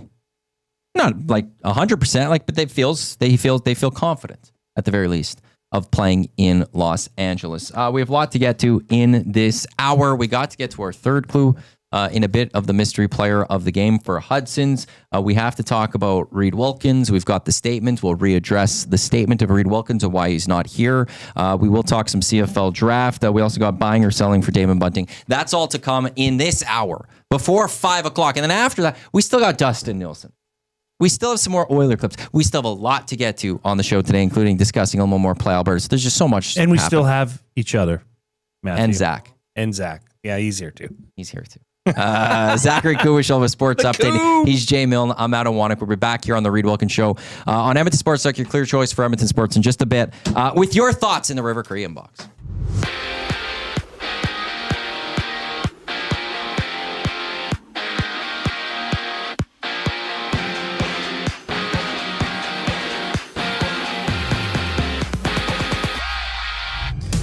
Edmonton takes on LA in Game 5. That series tied at 2 apiece. Calvin Picker gets a start for the Oilers, and Tom Gazzola, Hernan Salas tee you up for the action during the GCL Diesel Oil Stream pregame show live on location at Hudson's White Ave. Tune in at 6:30 only on EST. And there's 3 other games on tap. 2 teams on the brink of elimination. The Sens are down 3-1 to the Leafs, while the Hurricanes look to stay alive defeat the Devils, take them in 5 games. Elsewhere, the Wild and Knights duke it out in Game 5. That series tied to a side. On the coast, Canucks head coach Rick Tocchet has decided that he will not be returning to the Vancouver bench after spending the last 2.5 seasons as the team's head coach. And at the CFL draft, the Stamps have picked wide receiver Damien Elford with the first overall pick, and the Ticats are on the clock. The Elks picking 10th overall. On the court, there's 4 games right now. The Bucks are underway with the Pacers. That one's early in the first quarter. Bucks leading 13-3. After that, we see the Knicks looking to take their series against the Pistons in Game 5, while Boston leads Orlando 3-1. And a full slate in baseball, Jays and Red Sox open a 3-game series. And from Baltimore, the Orioles and Yankees are warming up. This sports update is brought to you by Advantage Sports Medicine and Physiotherapy. Get treated like a pro with their highly skilled crew. Whether you're recovering from an injury or looking to enhance your performance, get the same locker room approach that's trusted by the best in the game. Visit their website at advantagesportmed.ca. More with Matt Iwanyk and Jay Milne on the other side of the break. I'm Zachary Kubish.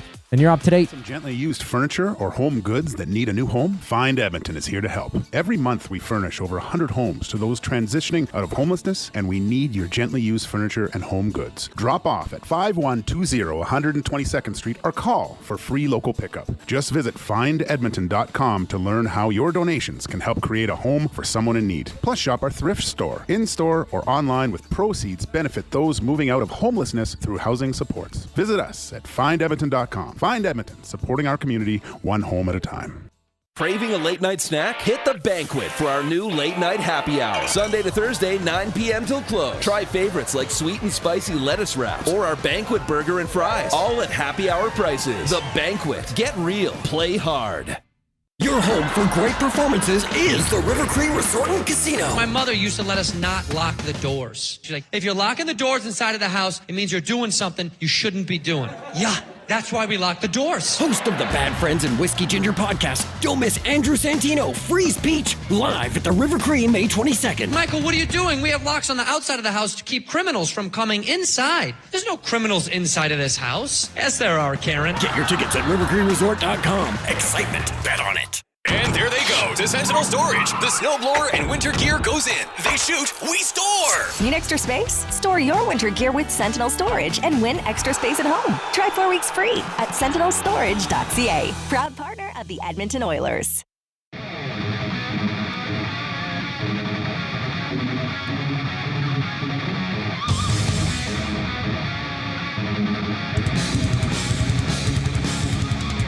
We return here on the Reid Wilkins Show with Jay Milne, live on Edmonton Sports Talk, your clear choice for Edmonton sports. Matt Iwanyk in for Reid alongside Zach to come on the other side of the camera. River Cree inbox, 780-218-9999. You can jump into the Nasty Chat on YouTube as well. We are live in the Banquet studio every Monday. Bowl for just $2 all day at the Banquet Bar. Walk in, grab your friends, and start your week with some fun. Get real, play hard. The Banquet. I feel like that liner should be a little switched around. Grab your friends, then walk in. Walk in, grab your friends. It's a tricky one. It's Has that been brought up? Mm-hmm. No, has it? Okay. Mm-hmm. I feel like it's grab your friends, walk in, start your week with some fun.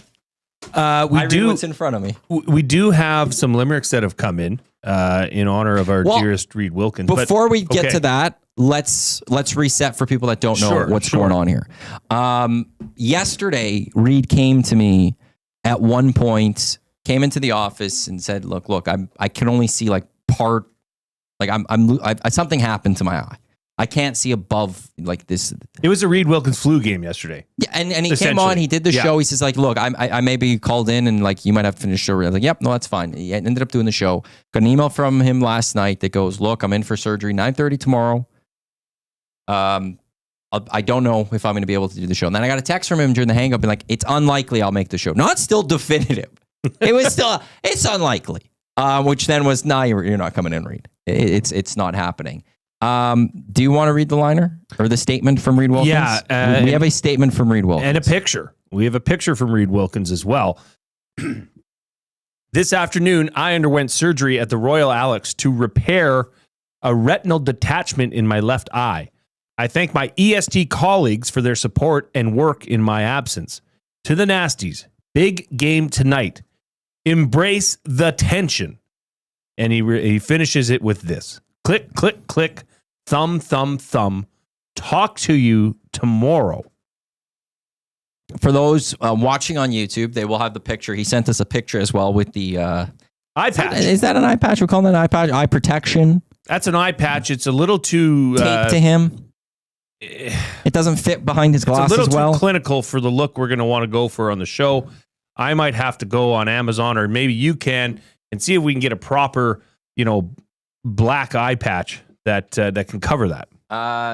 Soapy Kirk, something with his eye. Pirate Reid, yar. Pirate limerick incoming. Hope he gets better soon. You say we have some limericks already sent in, though. We do. I've received 2 in the inbox, and I've received 1 in the River Cree inbox, 2 in my email, Jay at edmontonsportstalk.com, and 1 in the River Cree inbox. This one comes in from Big Uke. Big Uke. Reader gets surgery. The Nasties did discover a warrior like him, I'm sure, quick to recover. If Oilers score more, Kings soon to yell for. Which film is your favorite of one Danny Glover? Well done, Uke. Well done. It's all right. It's good, Matthew. It's all right. Good. And this one came in on from Aiden O'Neill. Reid's retina went on a spree. Said, "I'm out," and tried to break free. Doc roped it back tight with lasers and light. Now he's part cyborg. Can't you see? I like it. We're embracing one-eyed Reid. So if you and I do have another one from Michael that we will get to.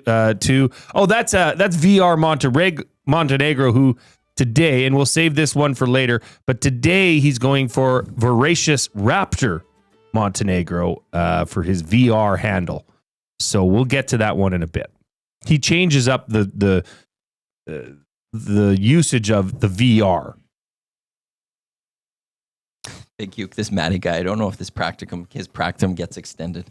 I think I'll be okay there. We're 15 minutes away from buying or selling for Damon Bunting.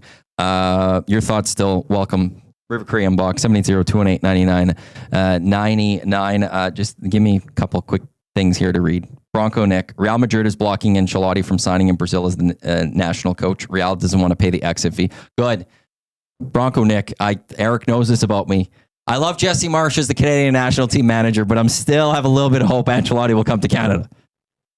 As long as he doesn't go to... And I want to keep him open for the Italian job if it needs to come up. Johnny Albert also, I see he's in the nasty chat. Thursday, big game, Johnny. Man U, big game. There's my soccer talk for the day. Should I get to my third clue for the mystery player of the game? Yeah, why not? We've done 2 so far. Just so you know, and everybody listening knows, those that have sent guesses... Nobody has got it. No, that's why we're giving a third clue. And nobody is sniffing at it. Let's not do things like that. Oh, my apologies. People are sniffing. First clue was Knights, Knights. The second clue was defense. Your third clue for today, it is Hawks. Hawks. Hawks is your third clue. Not hawks like that of a cow. No, Hawks. Okay, Hawks. Like, yeah. Like that. That's your third clue for the mystery player of the game for Hudson's. Speaking of Hudson's, Tommy will be at Hudson's White Ave tonight. Apparently, it's like completely booked. Well, like it's fully booked out. Beautiful weather. They got the patios. I know. Is it Collingwood Rob? I think was booking a table. He was just here. Yeah. Oh, well, I think he was texting with Tommy during the hangouts, and Tommy got something done. Like it is going to be a bump in there. Big Dave did write into the River Cree inbox. Hey boys, I don't know if any other nasties have been trying to get tables at Hudson's for tonight, but my wife and kids have all come down with something, and we won't be able to go. So I just canceled a table for 2. Now that was at 4:04. That was 23 minutes ago. So if you wanted to go, you can maybe try and claim Big Dave's table. I do want to spend a couple minutes. We might talk this a little bit later if when things pop up. But CFL draft is underway right now. The Edmonton Elks, there was a global draft earlier today. Took 2 linebackers. One from Troy University, the other from Windsor. Kansas. That was for the... I'm talking about the Elks for the global draft. Okay. They took 2 linebackers, both from NCAA. One was from Nigeria, though, and the other one was from Switzerland. Yes. We have the CFL draft. The Calgary Stampeders with the first overall pick. Damien Alford, wide receiver out of Utah. The Edmonton Elks do not pick in the first round. That's why there's not as much coverage of the Elks today on that. They gave up the first round pick. The last administration used it on a supplemental draft to get Zach Mathis. So they don't have their first round pick. The Elks will pick in the second round. By the time they get to that pick, they will be picking best available. I don't think they're going to be looking for other things. A positional thing. I think they'll still be best available. A weird draft too, because the BC Lions lose a draft pick. They get if we're going over the cap, and the way the CFL rules are, the Calgary Stampeders got it. It wasn't like it was just forfeited. The Calgary Stampeders actually get another pick out of it. So strange. That one was a strange one. But should the Elks trade up or anything, we will keep you posted on this. A couple quarterbacks that we're keeping an eye on. As well as the CFL draft progresses, we will follow it along. TSN's on right now. We have it here because we're CFL nerds. That's great. I love. Okay, actually, I almost forgot. What? You told me to ask you about this before the show, so I got to ask about you now. I've had you talk about your scouting combine experience. Yes, I went to the 2006 CFL combine. And you thought you needed to bench press more, I think it was. I didn't bench press. I opted out because I couldn't bench press enough. I would have made a fool of myself. Were you not hurt? I said I was, but I okay, that's the story. Yeah. And so then your stock plummeted a little bit. I don't know if it plummeted. I don't know if it had ever risen, to be honest with you. But if you go to the East-West Bowl the year before, you go to the Combine, that is obviously you're draft eligible. So I was draft eligible for the 2006 CFL draft. And now, what was your draft day experience like? Well, at that point, I was already working full-time at the family furniture store, Yvonne's Furniture. I got great furniture there. You did. Credits. That's correct. There again. And can't give a free plug for it anymore, but still. It does not exist. It wasn't like this. It wasn't like TSN was carrying it. It was barely on the internet. You'd have to keep refreshing to see if your name was selected. Pull up the website and we're 3 picks in now. Oh, yeah, okay. I didn't have an agent. I would assume they would have called my coach, who was Jerry Friesen at the Golden Bears at the time. But my name didn't get called. But there are some notable names that were called. That was the year the Eskimos at the time had drafted Adam Braidwood, number 1. I bet you they wish they could have a do-over on that. He started off his career pretty good. He started out okay. It didn't end so well for him. Well, when you're shoving a guy into a trunk of a car. It's a bad look. That's a tough one. But, I mean, that was the Andy Fantuz draft. That's right. For our Rough Riders fans, LTE and Lucas. John Cornish was drafted in 2006. Outstanding running back, Canadian running back for the Calgary Stampeders. He went, I think, in the second round. But the person that, obviously, when you're going there, you're from Alberta, you assume that the Elks might take a run on you, a chance on you later rounds. But they drafted a player named Jason Nugent, who was a safety. That was the Rutgers. guy from Rutgers that he didn't even test. That's how bad it was. He didn't even test at the Combine because he had torn his ACL, and they still drafted him over me. Second round. Yeah, he was a high draft. So my name didn't get called. There was an opportunity to go to a camp, but it was, at that point, my football career had essentially ended. I didn't want to pursue a practice roster in Hamilton. It wasn't really something I wanted to continue. And I was, it was kind of are you going to pursue this or are you going to join the family business kind of time? So I opted to the latter. I'm thankful for that. Yeah. Do you know what? I believe in the butterfly effect. Okay. Explain this. And had you gone to a camp, you might not be sitting here today with me. You know what? You look at what could have happened. Butterfly effect. Like, it would have been cool this is selfishly. Maybe I don't know you. That's weird. Because I think my life has been in butterfly effect. I feel like my life has been enriched by knowing you and knowing the Coob and all the wonderful colleagues that I have here at EST. So yeah, everything happens for a reason. I'm a big believer in that. I believe in everything that happens for a specific reason. So that's my draft day story. But today's draft day story, I think, and I think Matt Hyman asked it earlier in the Nasty Chat, is when do these quarterbacks start going? Because there's the two. Yeah. Taylor Elgersma. Yeah. And you got Curtis Rourke. Yep. The Curtis Rourke drafted by the 49ers. Taylor Elgersma was not drafted, but he's talked. So we'll see. But we're at a time. I got to learn how to say that name. We might be talking about it a lot more in the future of the Canadian Football League. There are certain franchises that don't need a quarterback this season. They might not need a quarterback next season, but they could start looking at who's their future quarterback. And are there two good quarterbacks here to take? And Winnipeg's a team I look at. The Saskatchewan Roughriders are a team I look at. The Stampeders brought in PJ Walker. They have Vernon Adams.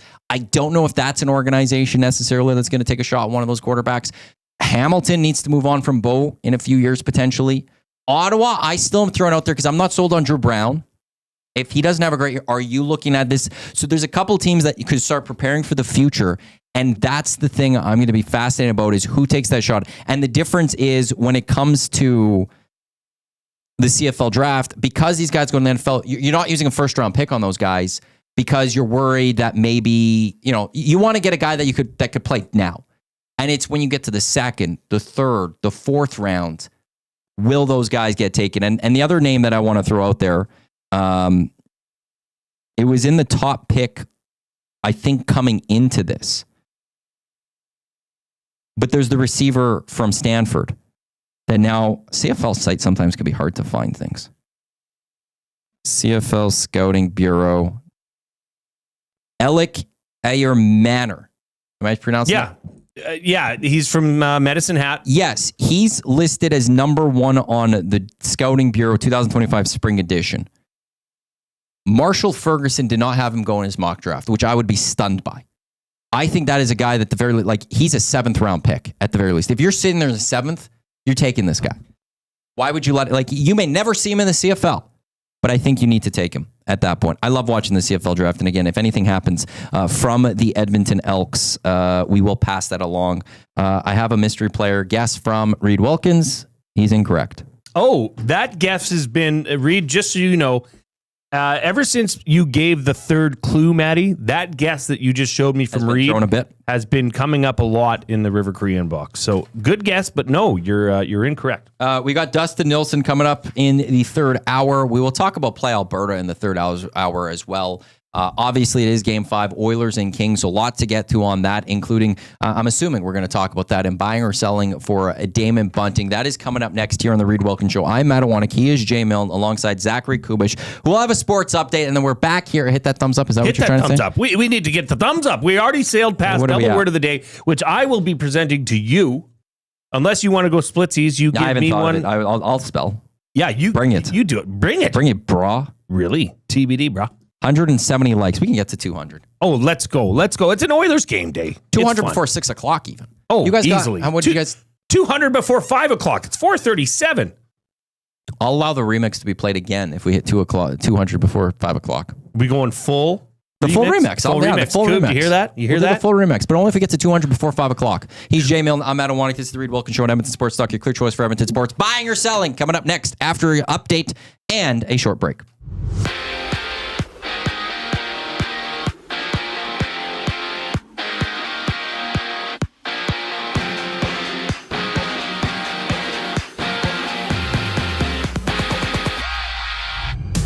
Oilers Kings Game 5 goes tonight with the series tied at 2 apiece. Catch the GCL Diesel Oil Stream pregame show live from Hudson's on White Ave with Tom Gazzola and Hernan Salas previewing the matchup. You can tune in at 6:30 right here on EST. And there's 3 other games around the league. The Devils look to stay alive in Game 5 against the Hurricanes, while the Leafs hold the Sens 3-1 entering Game 5. We also got the Wild meeting the Knights in Game 5. That series tied at 2 apiece. And from Vancouver, Rick Tocchet has decided that he is not returning as a head coach of the Canucks, with Tocchet spending the last 2.5 seasons behind Vancouver's bench. And the league has announced that the draft lottery is taking place Monday on May 5th. In the CFL draft right now, the Red Blacks have selected 3rd overall. They picked Keelan White from Montana, with the Elks having the 10th overall pick. On the court, there's 3 games. Or 4 games. 1 game is live right now. The Bucks hold the Pacers 33-13. Early in the second quarter in Game 5, the Bucks trailing 3-1. After that, the Knicks and Pistons tip off. The Knicks have a chance to take this series before we see the Magic looking to stay alive against the Celtics in Game 5. In baseball, the Yankees are underway with the Orioles. They're up 1-0 in the top of the first. After that, Boston and Toronto have an opener of their 3-game series. This sports update is brought to you by Paramount Flooring. Proudly serving Edmonton and area for over 30 years, their West End showroom is open 7 days a week. You can also shop online at ParamountFlooring.ca. Buying or selling for Damon Bunting brings us back on the other side of the break. I'm Zachary Kubish, and you're up to date. Get your fix every single game with the GCL Diesel Oil Stream pregame and postgame shows with Tom Gazzola and Hernan Salas. Whether it's breaking down the starting lineup, predicting key matchups, or diving deep into the game's biggest moments, Tom and Hernan are here to give you the best insight and analysis in the city. After the final horn, get the breakdown of every key moment, performance, and player reactions. It's your one-stop shop for all things game day. Catch the GCL Diesel Oil Stream pregame and postgame shows with Tom Gazzola and Hernan Salas, only on Edmonton Sports Talk, your clear choice for Edmonton sports. You've always known GCL Diesel as the experts in diesel fuel systems, but did you know that GCL is also your source for turbochargers and turbo repair? As a turbo supplier for Garrett, Borg Warner, and Holset, GCL can provide genuine original equipment turbos at wholesale prices. Whether it's diesel, gas, natural gas, or performance, we can provide you with the turbo or custom repair you require. Turbo questions? We've got turbo answers. Visit us in the West End or online at GCLDiesel.com. GCL Diesel, turbochargers, understood. Downsizing, upsizing, or staging your home to sell? Sentinel Storage is Edmonton's team for affordable storage solutions. Try 4 weeks free. Details at sentinelstorage.ca. Sentinel Storage, proud partner of the Edmonton Oilers. Since 1952, William Huff has been the heartbeat of Edmonton's advertising world. From humble beginnings to a citywide powerhouse, we've been the go-to for signage from print to design and installation. Partnering with Edmonton's top sports franchises and major events, we've helped shape the city's global reputation. Our secret? Unmatched customer service, decades of experience, and a passion for excellence we call the William Huff Advantage. Visit us online at williamhuff.com.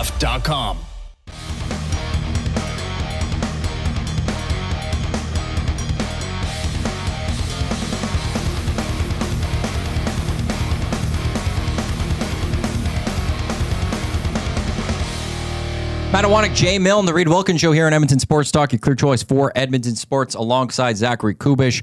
It is Oiler game day. If my math is correct, we're just under 3 hours and 40 minutes until Oilers game time, as the Oilers will take on the Kings. Game 5, GCL Diesel Oilstream pregame show, 6:30. We will take you up to the 6:30. We'll hand things over to Tommy live at Hudson's on White and Hernan Salas as we continue our 14 hours straight of coverage here, for the most part, of the Edmonton Oilers. We have a limerick we want to read. We need to get the buying or selling right away here for Damon Bunting as well. Just a couple messages that did come into the River Cree inbox I want to get to. Hey guys, can you maybe answer this? How come the Argos get the right to talk to Sanders and not have to draft him? The draft is only for CFL Canadian players. It's Canadians that are going to draft. There's also the global draft earlier for the internationals. Americans, you could add them to what's called a negotiation list. And if they are on your negotiations list, you get first crack at speaking to them. So, and you get X, I think it's 25 players or something. You could throw them on there. And whoever, it's basically first come, first serve of adding on there. But the draft is only for Canadians. And Garth Vader says, is there a reason to take in a quarterback that is Canadian versus signing an American? Actually, there isn't. There is no ratio. If I'm not mistaken, there's no ratio change. It doesn't count towards the ratio. So it's good for Canadians, but I hope one day that there would be a ratio change. And unless that's changed over the last couple of years, I don't believe it has. You don't get any benefit to it. There should be, though. I would almost say that that's worth like 2 or something. Money. Cheaper? Yes. Off the start. Sure. Unless you go to then prove yourself as a legitimate starter in the CFL, you're going to come in at a cheaper dollar value than an American quarterback. The other reason I will say you go with a Canadian, and I think we're going to see here with if they're successful, I think there's more marketing potential on there for the player, but also the team to be able to promote. Like Nathan Rourke, when he was here with the BC Lions in the first time, they saw an increase in attendance. They saw Nathan Rourke jerseys being purchased. So I think that does help it as well. Let's get to a limerick here. Let's get to one limerick here. Okay, this comes in from a voracious Raptor Montenegro. A read trick of old Dusty often supplies superb content and occasional surprise. A detached retina, a new site for betting. Like Sloshed Clausen, I believe in these guys. Well done. We will talk. We will explain more about Play Alberta coming up in the 5 o'clock hour. But let's get to buying or selling for Damon Bunting. Damon Bunting has been a consistent top producing realtor in the greater Edmonton area for over 17 years. He and his team would love to help you find the right home or make the move from your current home. Community driven. He understands what it takes to make a difference in our city. Check him out. DamonBunting.com, or you can check him out on IG, Damon Bunting Real Estate. I don't know what we're doing for buying or selling. Well, that's because I have him. Oh, that's why you do. Okay. Oh, what a great name. Tiger Shanks. Tiger. What a great first name. Sorry to interrupt, but Tiger, great first name. Tiger Shanks out of UNLV from Vancouver.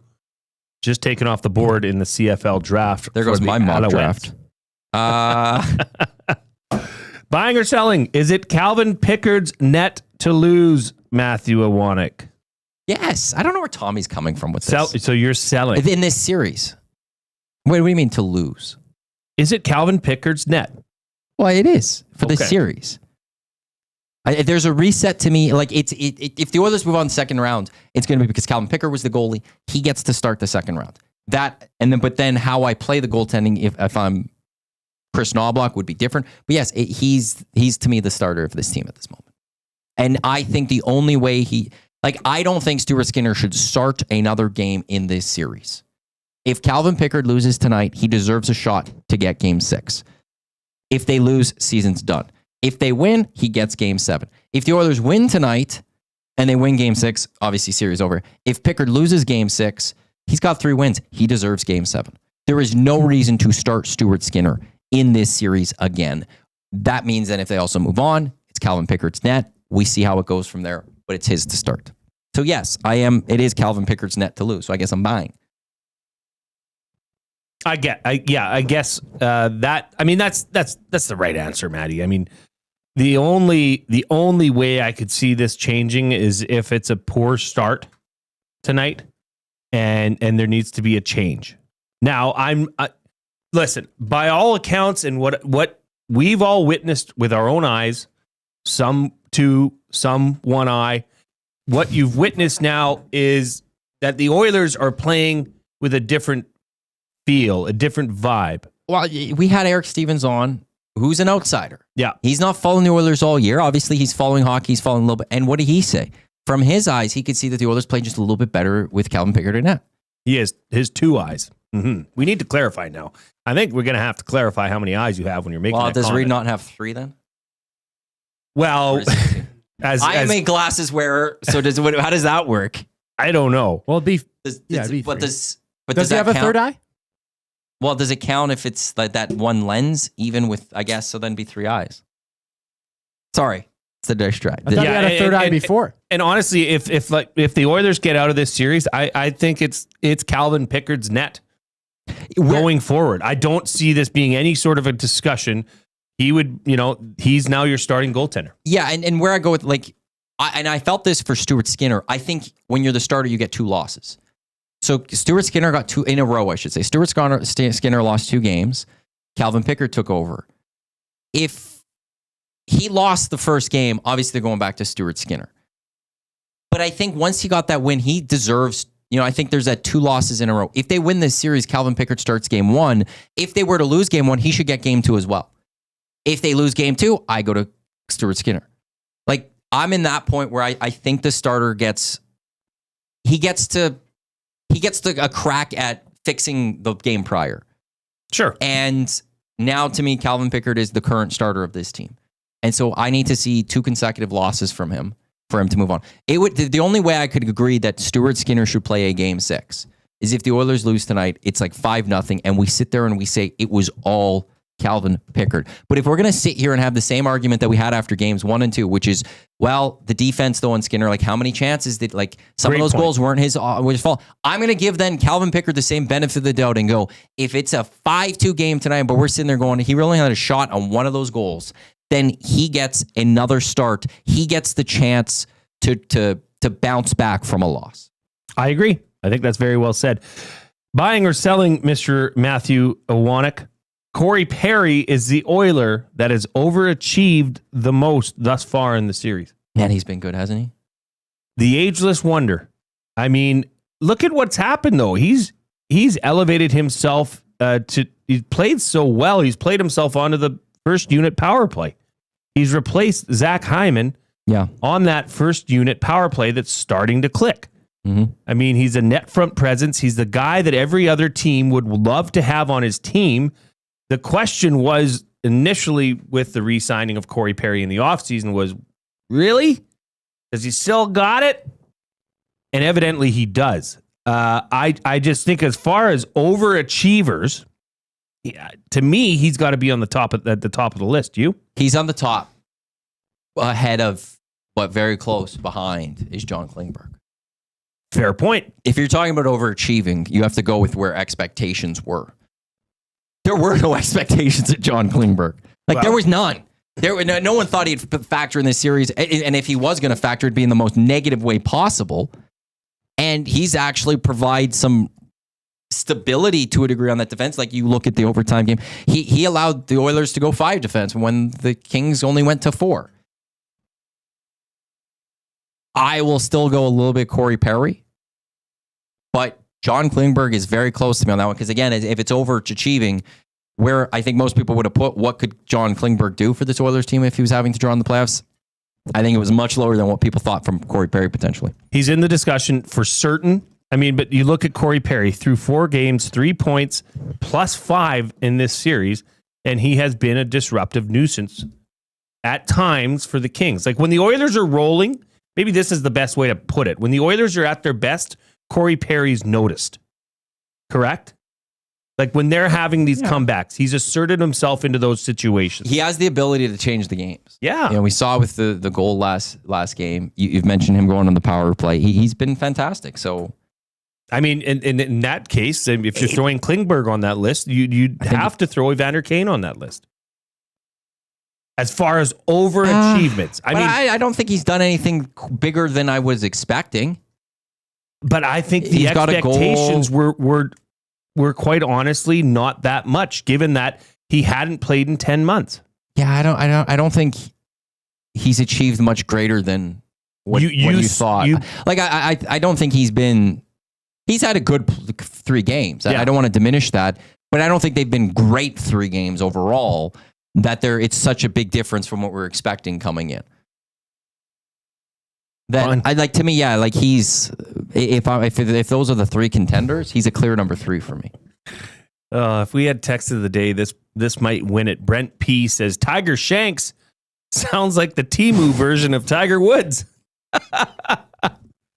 Oh, that's a good great. Thing he's not a golfer. Well done, Maddie. Buying or selling? I got a few today. Historically, Bunting's getting bang for his buck today. He is a good friend of mine. Historically, when a series is tied 2-2, the Game 5 winner has gone on to win 78.8% of the series. Is the series over, or should I say the buying or selling? The series is over if the Oilers can somehow pull out a W tonight. Oh, it's over. Yeah, I thought whoever won Game 4 was going to win this series. I did say that, so I don't want to change, and be like now I'm going to adjust to this being pivotal game. I don't see how the LA Kings come back down 3-2 when they were up 2-0. They had Game 4. They should have won Game 4 if they could have won Game 4. They blew it. And you go back home. We talked about with Belzy, take away 2 late season losses at home when it didn't really matter. Really only lost 8 games at home all year. Now you're having to come back to Edmonton down 3-2. There's no way the LA Kings are coming back. If the LA Kings win tonight, we're seeing Game 7. I don't also see the Oilers losing at home on Thursday. If the Oilers win tonight, there is no Game 7. The Oilers are finishing it on Thursday. See, to me, that question can't be answered unless I know what kind of game it is tonight. I don't think that matters. I think it matters in LA's case. I don't. I think you're correct in saying that if the Oilers can go down there and break through and get through this brick wall that is the LA Kings at home this entire season, and quite frankly, 2-0 in the playoffs, they can do that. That it's tough to fight back from. If the Kings win, let's say they win in impressive fashion, that gives Oilers fans a bit more pause coming home, I think, than a 3-2 overtime win. You know what I'm saying? Yeah, but for Oilers fans, like if the Oilers were to lose tonight, it would be the Kings stink on the road, though. Great at home, stink on the road. And the Oilers, they like their backs against the wall. They do their best, all that stuff. I think if the Kings lose, though, tonight, I don't care what fashion. I don't care if they get blown out. I don't care if it's a heartbreaker. I don't care if it's just a good hockey game that the Oilers were just slightly better. I think it creeps into their mind. They're down 3-2. They lost 3 straight, and they've lost and 3 straight. Both the last 3 years they've lost to them, but also the last 3 games in this series. And I think they're done. Mentally, they're done. We've got another limerick that came in for our dearest Reid Wilkins. This comes in from Smith. Actually, before you do that, before you read that, 188 likes. I said we'll play the remix if we hit 200 before 5 o'clock. We're at 188. So we need 12 more. Otherwise, that remix isn't getting played again. It's 5 minutes, folks. I mean, Maddie is holding the carrot. I'm not a fan. Okay, I'm not on Team Matt here. I think this is. But I don't like what he's doing. This is what I do. Just deal with it. Show him. You know what? Just show him how much Reid means to you. Hammer the thumbs up if you miss dear Reid Wilkins, like Smith TM14 does with this limerick. Our friend Reid wears an eye patch with pride. Says a parrot once hitched for a ride. With a wink and a grin, he'll spin tales of sin. But we know it's just the flair he can't hide. Well done. Everybody is really getting on board here with Pirate Reid. Remember Pirate Radio? The movie? Pirate Radio. That's what I don't know a lot of people that know of that movie. Not the movie. Oh. It used to be a show that was on Power 92 at night. No, there was a great Philip Seymour Hoffman movie called Pirate Radio. In the UK, it was called The Boat That Rocked. It's slightly better scenes in the UK one that they took out of the American version of it. It's a great movie. It was on Power 92. Who was the host of Pirate Radio? Somebody will know. It was, what was his name? Today's best. Power 92 plays today's best music now. Show me the money. Is it the money or my money? Oh, yeah. This is Chris Shepard with Pirate Radio. You don't remember Chris Shepard on Pirate Radio on Power 92? No. Power 92 plays today's best music now. Show me the money. I think it's the money. Yeah, Pirate. But I think Chris Shepard, because he was a DJ from the UK. I think he was. Great UK voice. Thank you. I think he was. Accent. Like he was doing it like a pirate radio. I know what you're talking about. I don't think he was doing it like pirate radio. I think that was the guys. I know 100% that's what it was. Yeah. But it's not getting on radio here in Canada as a pirate. Come on, Matt. Let people believe. No, I can tell you just from a radio. He wasn't sitting on a remote boat in the middle of the English Channel. Not at all. Sorry. I believe he was, and he was giving out the pumpers. He was great. He was energetic. I don't think Tommy's happy with me. Why? Well, not. Wow, Maddie with a laughing emoji. I think to me, challenging people with not allowing the remix to be played.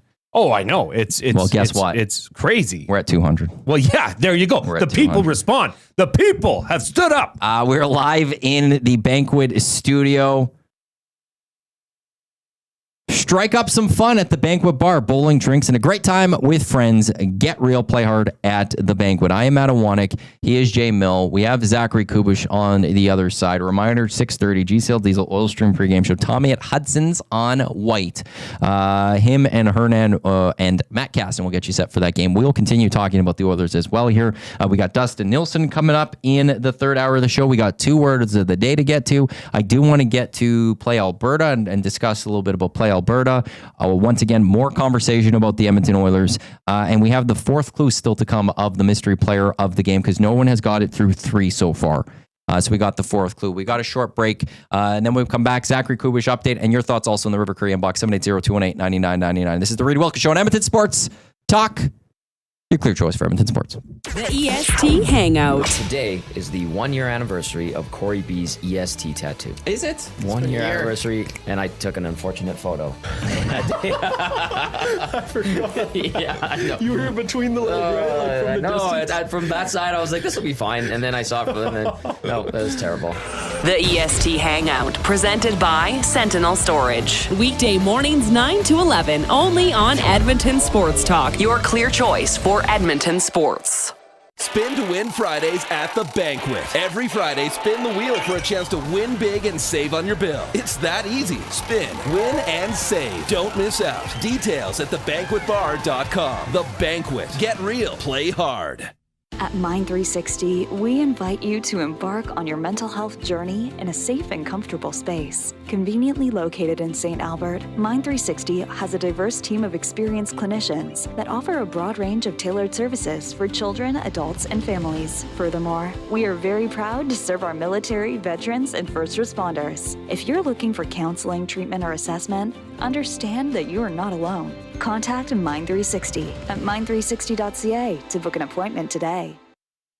Looking for quality building materials and friendly advice? Visit us at Windsor Plywood Leduc, family owned and locally run since 1993. From interior materials for doors, flooring, baseboards, and all the finishing touches to all you need for your outdoor projects like cedar lumber for decks and fences, plus all the plywood you'd need. Our full-time on-staff carpenter can help with anything odd-sized or custom, and from domestic hardwoods to exotic selections, we've got you covered. And if we don't have it, we'll track it down for you. Windsor Plywood Leduc. We're the experts you need to know.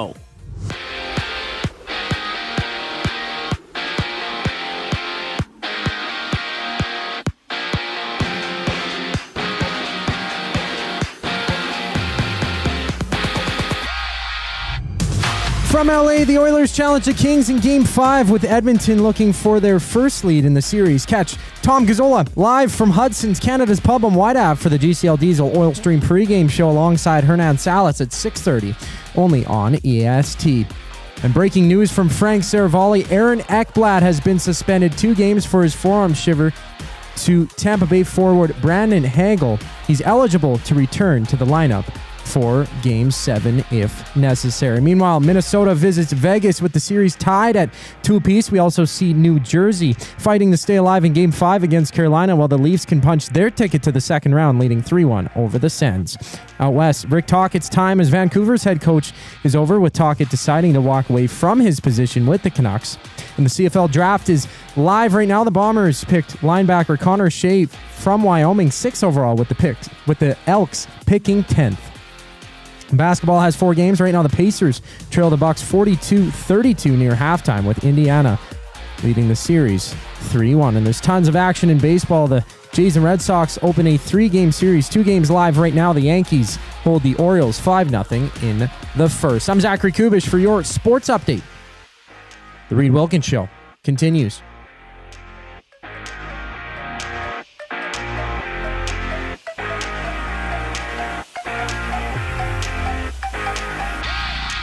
Must you click?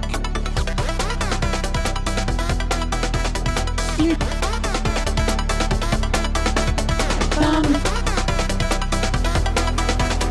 Must you click?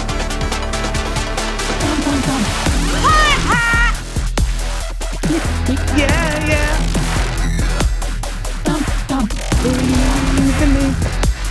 Click, click, click.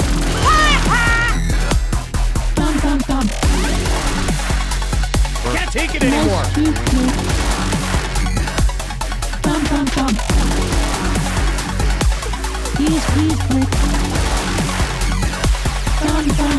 Yeah, baby. Yeah. This is the Reid Wilkins Show. Matt Iwanyk, Jay Milne with you here alongside Zachary Kubish. Reid off today because he got retinal surgery. It was detached. It got reattached. He sent us a nice statement earlier. He says, how did it go? Talk to you soon, or I will see you soon? Like, It finished with talk to you tomorrow. yeah. So I got to double check where he is with that. I'm Just to hearing people double-check. say that he can't drive. He can't fly for 6 weeks, I think it is, or go to the mountains for 6 weeks, and then Just also the air possibly not pressure? drive. I think I'm guessing. Huh. Well, I mean, he'll know, and we'll find and out. he won't screw around with it. But I No. mean, if he's saying he'll talk to you tomorrow, I would imagine he had been advised by his doctor and or surgeon. He'll have ways to get here. I mean, he could do it from home if he had to. Oh, 100%. Right? Yeah. Okay. Well, it's not the same, but Our you guys hero. are so good. You guys will be fine. You guys are We'll just be too good fine. at chemistry. Oilers Game 5. It's a 2-2 series as the series shifts to Los Angeles. Ryan Nugent-Hopkins was asked about the importance of this pivotal Game 5. Yeah, I mean, we know these games are important. At the same time, whatever happens tonight, we keep pushing on. I mean, it's a cliche, but we do. You just got to focus on the game at hand, and we've done a great job so far at different points of the series of being resilient and finding ways to keep ourselves in games. And even though probably haven't played the cleanest 60 minutes that we wanted to see so far, so tonight, I mean. Big start's important. We know these guys come out with energy in their building especially, and we're going to need to match that right away. Knobloch was... sorry, I almost clicked that audio a little too soon there. Knobloch also talking about Game 5. Obviously very important, Game 5. Not only that, but we have to win at least one game here, and ideally beat Game 5. And I think where the mindset is to come out with a strong start and not trail early. And obviously when you have the lead, it's a lot easier to play the game from there. But I think it's important for us to play with the same desperation and hunger that we have played when we were trailing. Actually, I want to get to another clip. I was going to jump on there. But I think that's an interesting thing that he says at the end of there, and he comments more on this. But the Edmonton Oilers have played very well desperate. Now, the LA Kings have welcomed that a little bit. They've opened things up. They've allowed for it. They've allowed it to happen. Yeah. But can the Oilers find a way to actually play that desperate for an entire game? And here's what Knobloch had to say about that. I think with the amount of guys that we have, we've got a lot of good hockey players, and I don't think we have to worry about tiring out. I want the mentality of us all always pushing, and we're skating. If we're standing still, it's just not as, it just gives them time and space to make plays, and you're not forcing them into mistakes. I think we can pick up the urgency. I think we can skate a lot faster, and it just plays to our advantage. They need that good start. It's great to know if things don't get off to a good start. If the Oilers are down 2-0 going into the third period or something, it's probably great as a team to know, okay, we can do this. We can come back. Knowing that is good. But how about one time maybe play with the lead? Well, and this is something that we talked about yesterday with Luke Gazdick, Sportsnet analyst, who was on the show yesterday. And the amount of players that have been injected into this lineup to start game one and, said, hey, here, go play together. Go gel on the fly. Every morning skate, every time they play together, I think adds to the chemistry for this team who is still feeling each other out. You look at that line of Henrique with Kane and Brown. They haven't played with each other. Janmark between Frederick and Perry. That should be a dynamic fourth line. That should be exactly what you want a fourth line to be. And Trent Frederick has emerged. Trent Frederick has come out of his shell. Maybe he's feeling a bit better. But noticeable in the good ways. So, I don't think you can undersell that. I think that's a big factor here, is that this team is starting to find their true identity, I guess, or their playoff identity. I got a text I got to read in the River Cree inbox right away here. I forgot what else. There was something else I was going to say. Now it just slipped my mind. That's not good. We got Dustin Nielson coming up later in this hour. River Cree inbox, the afternoon inbox presented by River Cree Resort and Casino, featuring Italia restaurant, home of the $6.99 brunch special from 10 till 4 on Sundays. Bones, Reid's retina now matches Marty's detached personality. Do you believe you have a detached personality? You tell me. Do I have a detached personality? You guys have to deal with me. No, I think you play like you have a detached personality, but in reality, you have zero personality. The Kings closing out games, they've been outscored in the third period 11-5 through 4 games. In game 1, they allowed 4 third period tallies. In game 3, 4 unanswered goals in the final frame to get the win. In game 4, down 3-1, only to have the Oilers tie things up, and as everybody knows, gets the big Draisaitl goal in overtime. I don't know if that is something, a pattern that you can change, Matt. The term flip the switch has been, especially when the Oilers were down 0-2. Had they flipped the switch yet? I don't know if the LA Kings can flip that switch off. They absolutely can if all they have to need is their coach to be like, yeah, keep playing the way you're playing. Do you play think defense. Jim Hiller has the gumption or the actual courage? Tonight he will. Really? So then that would be... If the LA Kings are leading into the third period, you will not see them do what they did in games 1 and 4. He won't call off the Dogs. No. Then he's essentially admitting that he was wrong. There's nothing wrong with that, and there's nothing wrong with that. I want a coach to know if they screw up. I don't think he will. I think he's too egotistical. I think he's very arrogant. And that's why I said earlier, if that happens and the LA Kings lose this series, I'm firing if I'm Rob Blake. You'd have to. If your coach is not willing to adjust, if your coach is not willing to learn, if your coach is not willing to go through professional development, I don't want him being my coach anymore. And not 100%, I would move on from him. If the LA Kings lose tonight because they're up 3-1 going into the third period and they lose that hockey game because they play prevent defense again and they ultimately lose this series, if I'm Rob Blake, I'm firing Jim Hiller. There's a couple good coaches now available. I'm not the biggest Rick Tocchet fan, but you can go get Rick Tocchet. You can go get Peter Laviolette. You can go get someone new. If your coach isn't willing to learn and grow, get rid of him.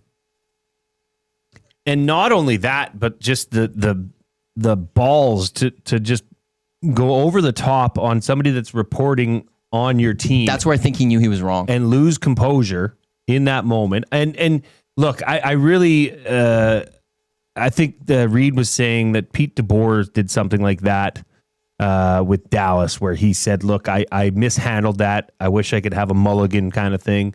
And it's all said and done. That's Jim the Hiller end of it. did that today. Jim Hiller did. What did he? Dennis Bernstein. Well, no, said we're good. So apologies. Okay. He did. Bernstein tweeted that. Let me find it. The thing I forgot, by the way. I must have missed that because I was looking for something from Dennis Bernstein. If anyone missed Zach's sports update, Ekblad got 2 games. That was the thing that I completely forgot. That slipped my mind. Okay, Dennis Bernstein. Let me find the tweaks. I did see it, I thought, earlier. That's on to the for closure on my exchange with Kings head coach Jim Hiller post game 4. He was contrite about it at team's AM skate and asked for a reset, which I granted with a big smiley face. So he did reach out to Bernstein and offer that. Well, maybe you're right. Maybe he has learned from his mistakes. Maybe he is a better man. I have no reason to believe it. I know, but there's a difference in just being like, hey, I was wrong there. And when the chips are down and you have to make the right call again, to not go to the default position that you've done the last few games. But I just would be stunned if the LA Kings did that again. I just don't know how they can't. They don't trust their fourth line. I mean, you can still play those other guys. Just let them go. Let them play. Don't say sit back and allow Connor McDavid free entry into the zone.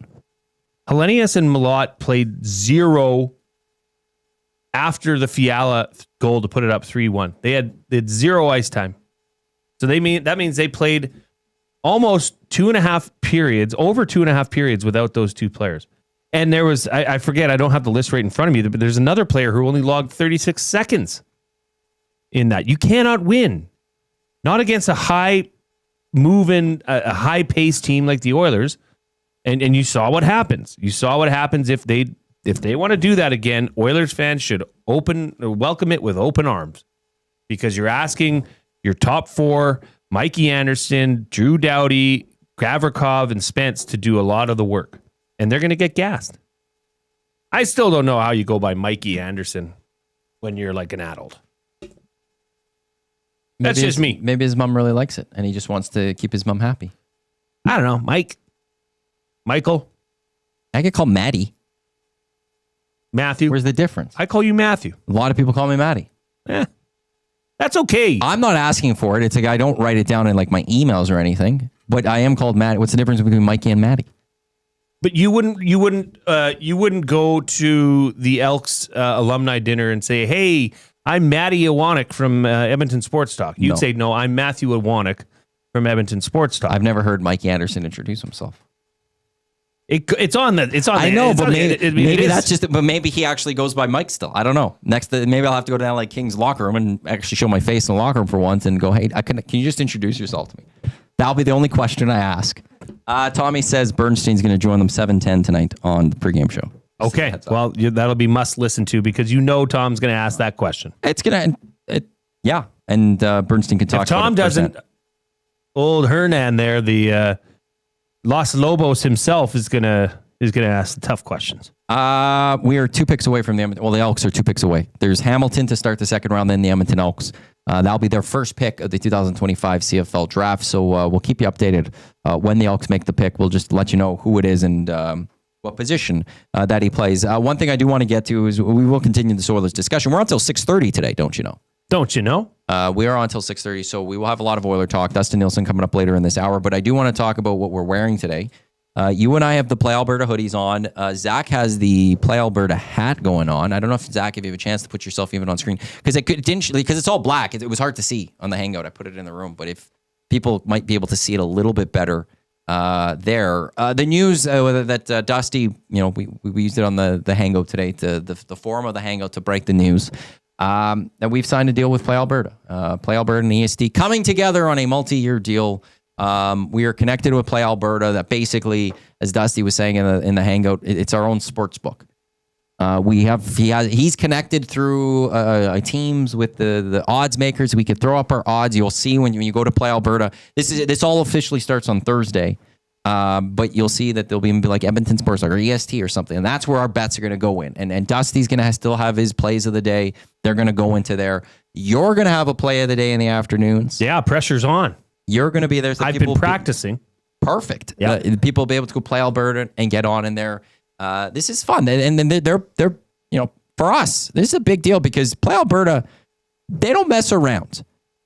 They're with the Oilers. They're with the Elks.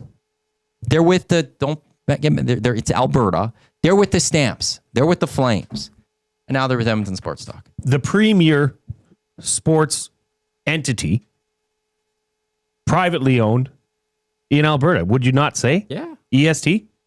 Mm-hmm. Right? And here's the thing, Matt, and I just want to look, there's people that are on both sides of this, the fence, gambling, whatever, and that's fine. That's a choice you make.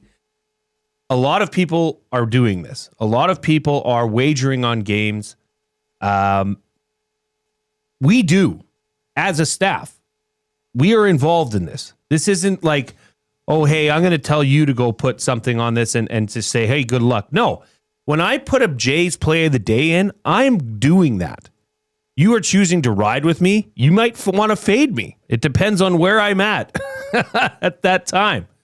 But that is something that we do. We're engaged in it. Dustin's very engaged in that. Everybody here has a role in sports gambling on Play Alberta. Now you have to, once again, and this is going to be something too that's going to come out a lot, is to play responsibly. Yeah, game sense. Just knowing, what your limits are and stay there. And there are ways. Sometimes to do that, I do that. Like I get. People talk about me like I'm famous for making that 50-cent bet sometimes, or that $1 bet sometimes. Well, it could be a big parlay. You never know. Or you start small. I should do that once a week. That grows and grows. That just gave me an idea for the Jays play of the day for Play Alberta on the Reid Wilkins show. I think that would be wise to maybe once a week is throw together some sort of a crazy parlay. Like a 10-leg parlay that, you put a buck on and it could win you. You could do that 180. You could do it with what I mean? Baseball right now throughout the or just some in hockey season. You could do it in advance of hockey in Canada, the Saturdays, or you can do it for the NFL. But this is a massive deal for EST. I mean, This is something that, and Dustin's on. I'm sure we'll bring it up to him. But as he said on the Hangout earlier, as he is the owner of Edmonton Sports Talk, Maddie's the coup here at Edmonton Sports Talk. This office doesn't, pay for itself. There's business that has to happen here. And that was something that, look, Play Alberta is kind of the king here in this market. So for EST to join on with Play Alberta, it's a really good match. It's local and it's Alberta. So some of the money stays here in Alberta as well, which is awesome. They're also the title sponsor of the EST Golf Classic. The second annual EST Golf Classic presented by Play Alberta. I got a call with Jordan tomorrow to talk a little bit more about what they're going to do for us, which is what he was saying today. I was like, oh, this is, wow. Like, it will help us take the EST Golf Classic a little bit higher. But this is a cool partnership, and these hoodies just are fire. They're great. They're super high quality. One, they're just thin. Like, they're those thin ones. They're perfect for spring and summer. You mentioned Jordan, who was in here this morning bringing the swag in and was here to be a part of the announcement. But they were very clear to saying, hey, if your listeners find something on Play Alberta that they want to see done better or they want to have it worked a certain way, they're fine-tuning their product. They are. they're engaged. They want to make that site the best site they can. So that offers an opportunity for the Nasties to give their opinion. Say, hey, you could probably do this better. They're all ears, which was pretty cool to hear. I want to go to break right away here, but the Elks are on the clock. So I feel like we'll stick around until the Elks make a decision. There's Ed. There's Mark Killam. What a wall behind them of just a history of the Double E.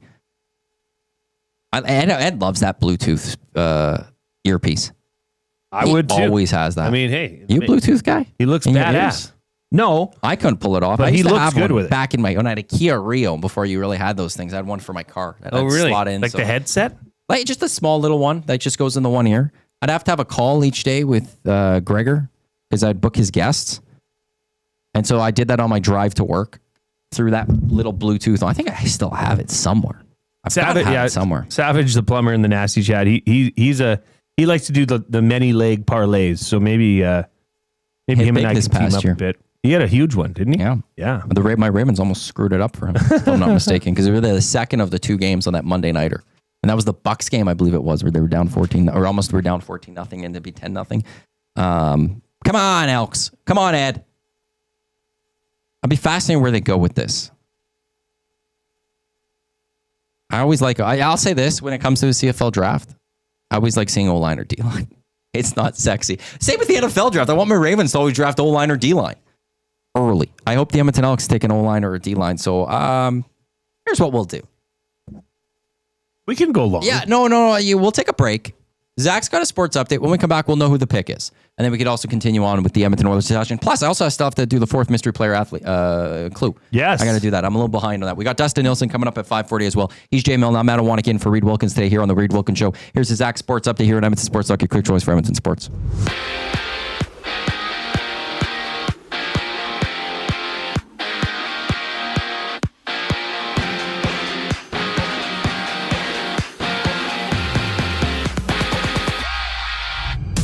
Edmonton hits the ice in LA for Game 5. Oilers Kings tied at 2 apiece with Tom Gazzola, Hernan Salas bringing you the GCL Diesel Oil Stream pregame show live from Hudson's White Ave at 6:30 right here on EST. In Florida, Aaron Ekblad has been suspended 2 games for his elbow to the head of Tampa Bay's Brandon Hagel, ruling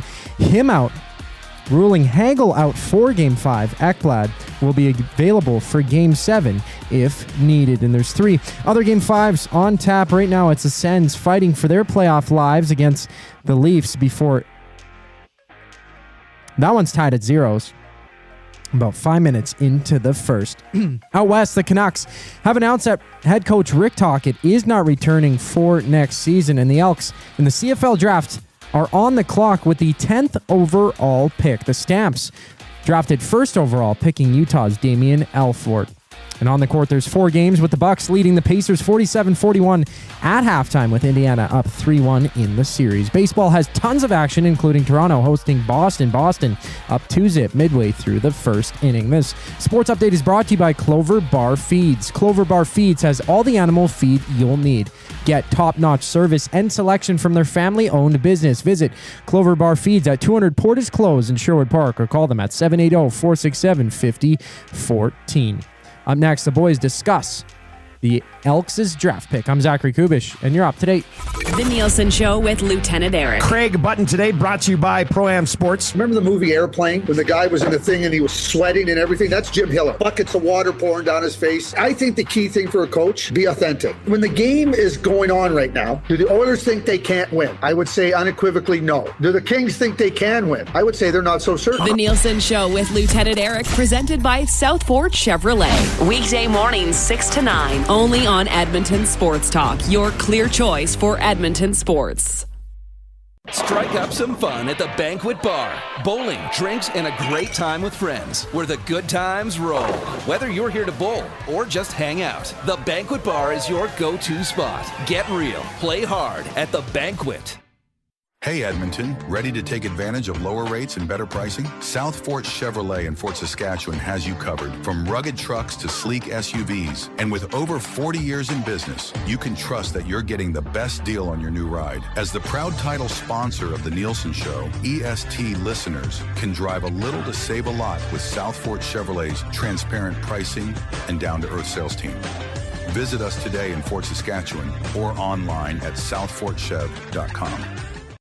Your home for great performances is the River Cree Resort and Casino. My mother used to let us not lock the doors. She's like, if you're locking the doors inside of the house, it means you're doing something you shouldn't be doing. Yeah, that's why we lock the doors. Host of the Bad Friends and Whiskey Ginger podcast, don't miss Andrew Santino, Freeze Peach, live at the River Cree May 22nd. Michael, what are you doing? We have locks on the outside of the house to keep criminals from coming inside. There's no criminals inside of this house. Yes, there are, Karen. Get your tickets at rivercreeresort.com. Excitement, bet on it. And there they go to Sentinel Storage. The snowblower and winter gear goes in. They shoot, we store. Need extra space? Store your winter gear with Sentinel Storage and win extra space at home. Try 4 weeks free at sentinelstorage.ca. Proud partner of the Edmonton Oilers.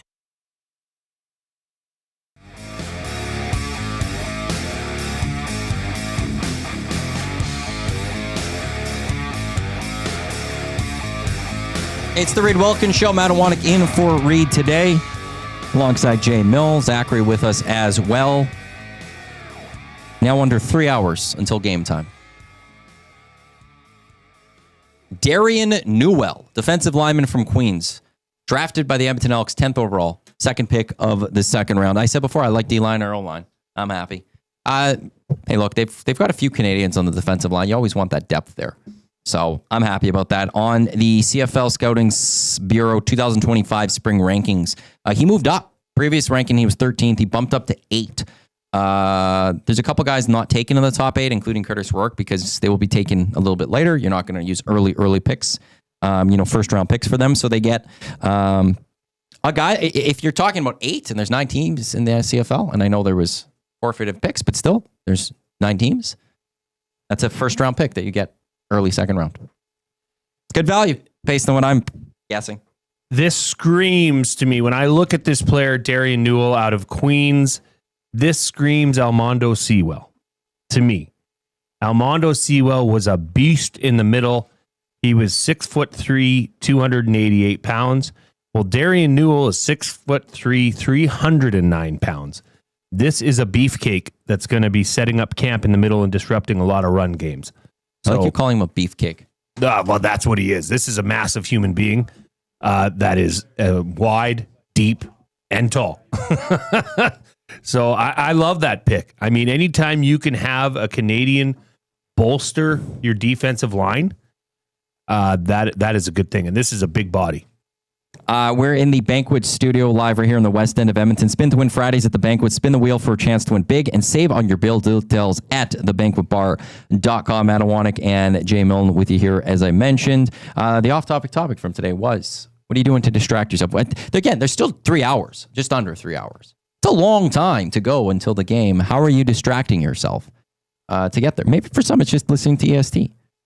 The off-topic topic for William Huff. You can text in your thoughts, 780-218-9999, or you can jump into the nasty chat. Should I give out my fourth clue? I think you should. Okay. Mystery player of the game for Hudson's, where Tommy will be on White Ave. Fourth clue. The first clue, Knights. Knights. Second clue, defense. Third clue, Hawks. Knights, defense, Hawks. Your fourth clue, London. London. That's the clue. I got nothing to add. I don't think anybody's going to get it.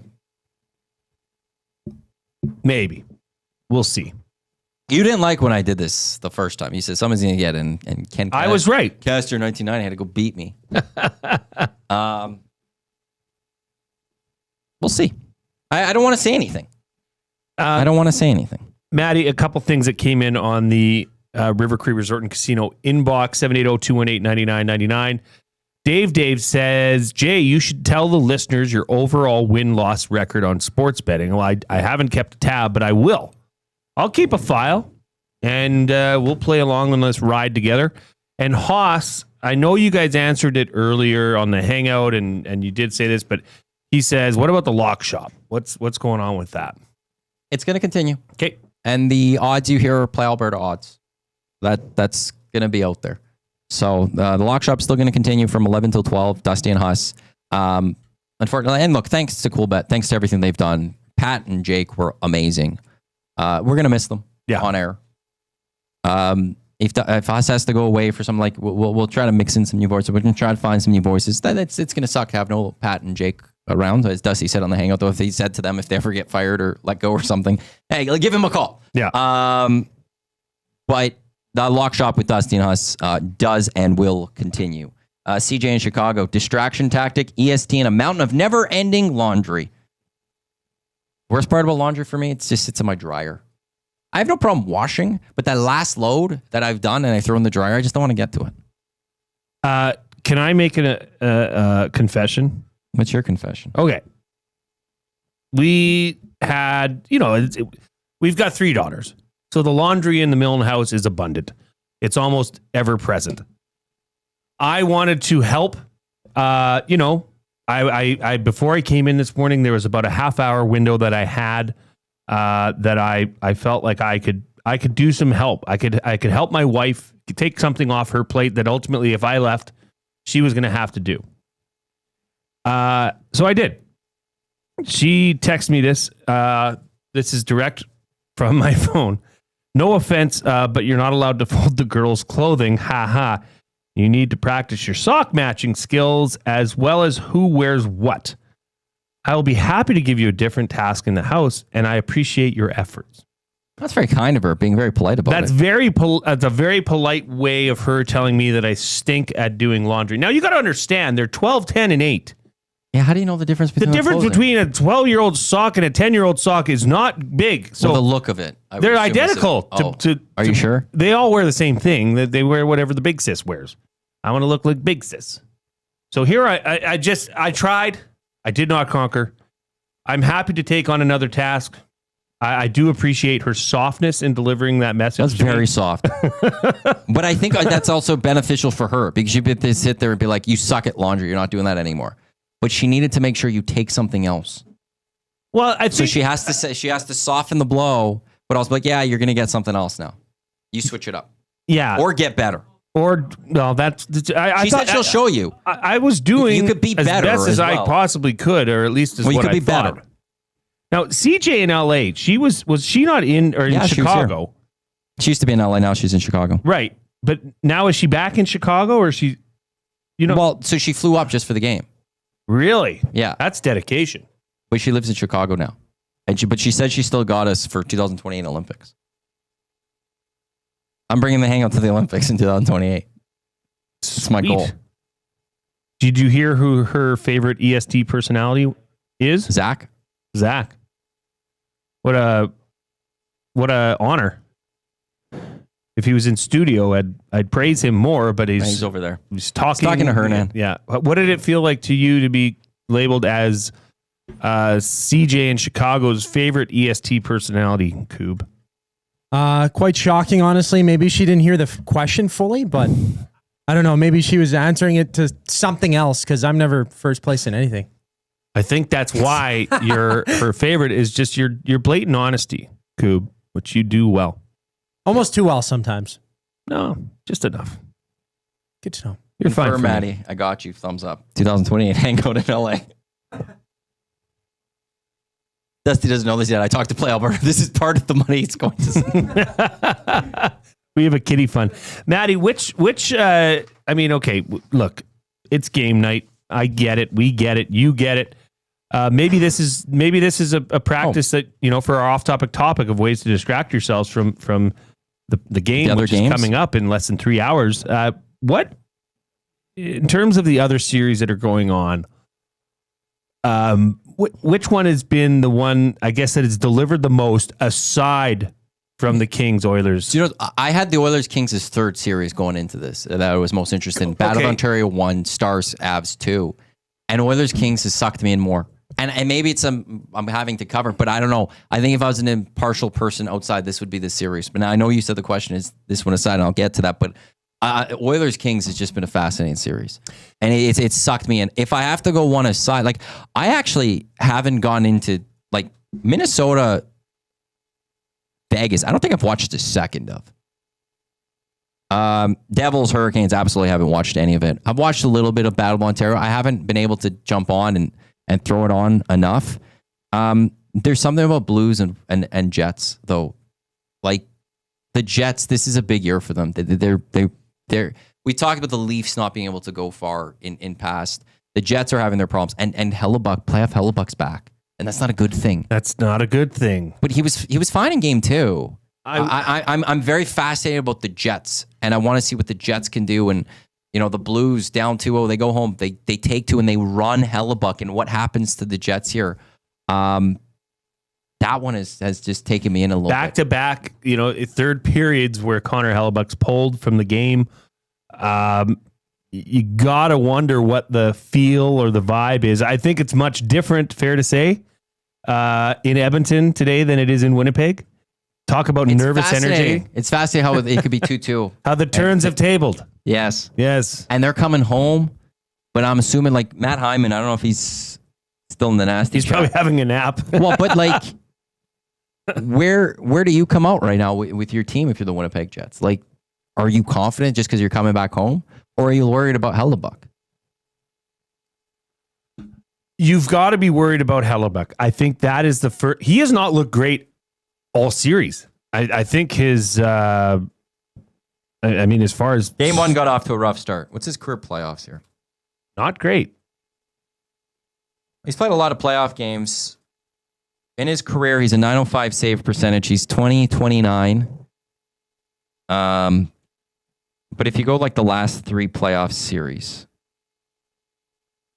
so they lose to Vegas a few years ago. Come on, Hockey Reference. Connor Hellebuck in the regular season was what, a .925 save percentage and almost, I think it was a 2.01 goals against. Right now he's at .817 and 4.24 through 4 playoff games. His last 3 years in the playoffs, so they lose to the Jets in 5. They in are 23, or to the Vegas. Thank you. They lose to Colorado in 5 last year and through 4 games with the Blues this year. He's 4-10, .863 save percentage.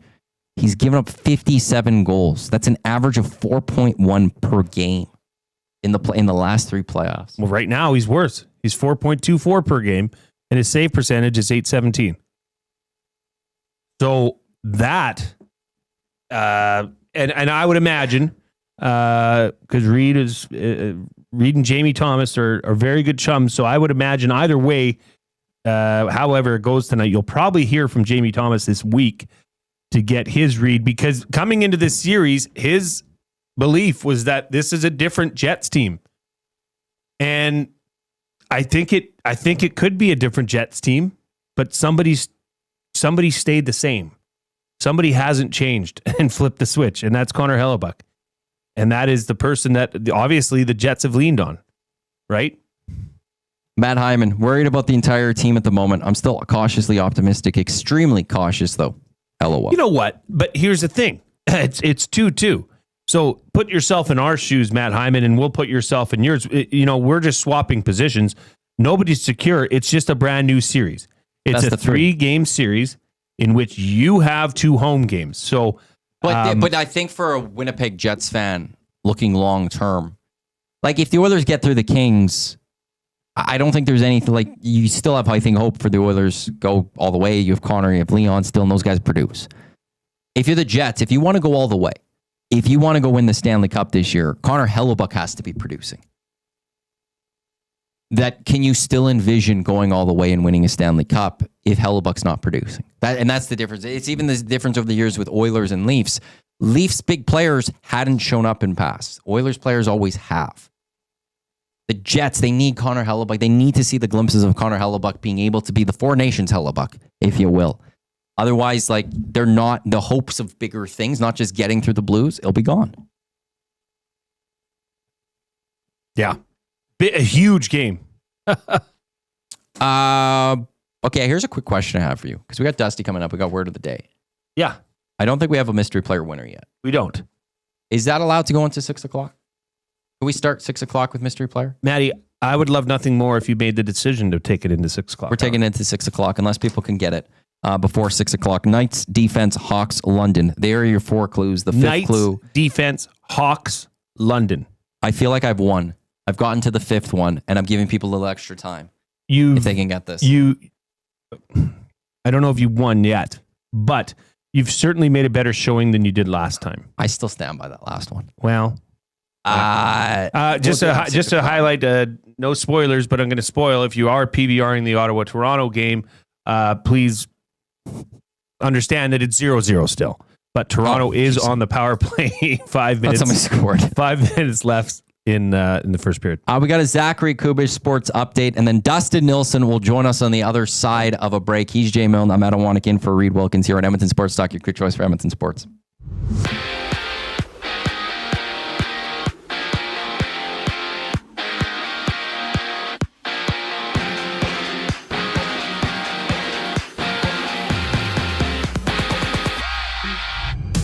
Edmonton takes on LA in Game 5 with the series tied at 2 apiece. Calvin Picker gets a start for the Oilers. Tom Gazzola, Hernan Salas preview all the action during the GCL Diesel Oil Stream pregame show. Live on location at Hudson's White Ave. Tune in at 6:30, only on EST. And 3 other games are on tap right now. Toronto and Ottawa are locked at zeros nearing the end of the first period before the Devils look to stay alive against the Hurricanes in Game 5.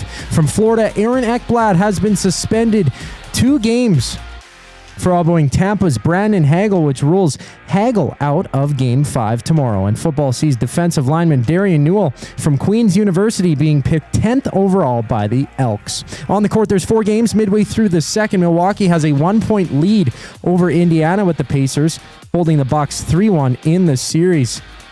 And the Pistons look to stay alive against the Knicks. They're up 4-2 early in their contest. And a full slate in baseball has the Jays and Red Sox live in the top of the second. Toronto trailing 3-0. Edmonton Sports Talk CEO Dustin Nielson joins the boys on the other side of the break. I'm Zachary Kubish, and you're up to date. Get your fix every single game with the GCL Diesel Oil Stream pregame and postgame shows with Tom Gazzola and Hernan Salas. Whether it's breaking down the starting lineup, predicting key matchups, or diving deep into the game's biggest moments, Tom and Hernan are here to give you the best insight and analysis in the city. After the final horn, get the breakdown of every key moment, performance, and player reactions. It's your one-stop shop for all things game day. Catch the GCL Diesel Oil Stream pregame and postgame shows with Tom Gazzola and Hernan Salas, only on Edmonton Sports Talk, your clear choice for Edmonton sports. Looking for a winning strategy for your retirement? Contact me, Joaquin Gage at K4 Financial, where expertise meets dedication. I will always look for a careful approach to your retirement, ensuring your financial future is secure. From tailored strategies to clear, actionable advice, I'm here to guide you every step of the way. Don't leave your future to chance. Get in touch with me, Joaquin Gage, today at k4financial.ca or email joaquin.gage@k4financial.ca to start planning for a brighter future and a more secure retirement. Hi there. If you're like me, you like to picture yourself in luxury, even though there's absolutely no way you can afford it. And if you can, well, even better. Thankfully, I picture myself in something that is luxury, but still absolutely affordable, like the all-new Mazda CX-90 from Park Mazda. With the new luxury features like facial recognition settings and quilted detail Napa leather seating, I can pretend to be comfortable with all of my proper settings activated without even touching a button, thanks to Mitch Lewicki and the great staff at Park Mazda. I like to picture Mitch Lewicki as a ninja fighting off evil samurai. Park Mazda, your dealer for life in Sherwood Park off Y Road, parkmazda.ca. Your brand deserves more than just a whisper, it deserves a buzz. At the Hive Product Marketing, they specialize in promotional products that bring the buzz. From eye-catching giveaways to unforgettable keepsakes, they got the perfect products to make your brand stand out and get noticed. Visit the Hive Product Marketing and let them create the buzz your business deserves. The Hive Product Marketing, the official merch partner of Edmonton Sports Talk. Visit them online at thehiveproductmarketing.com.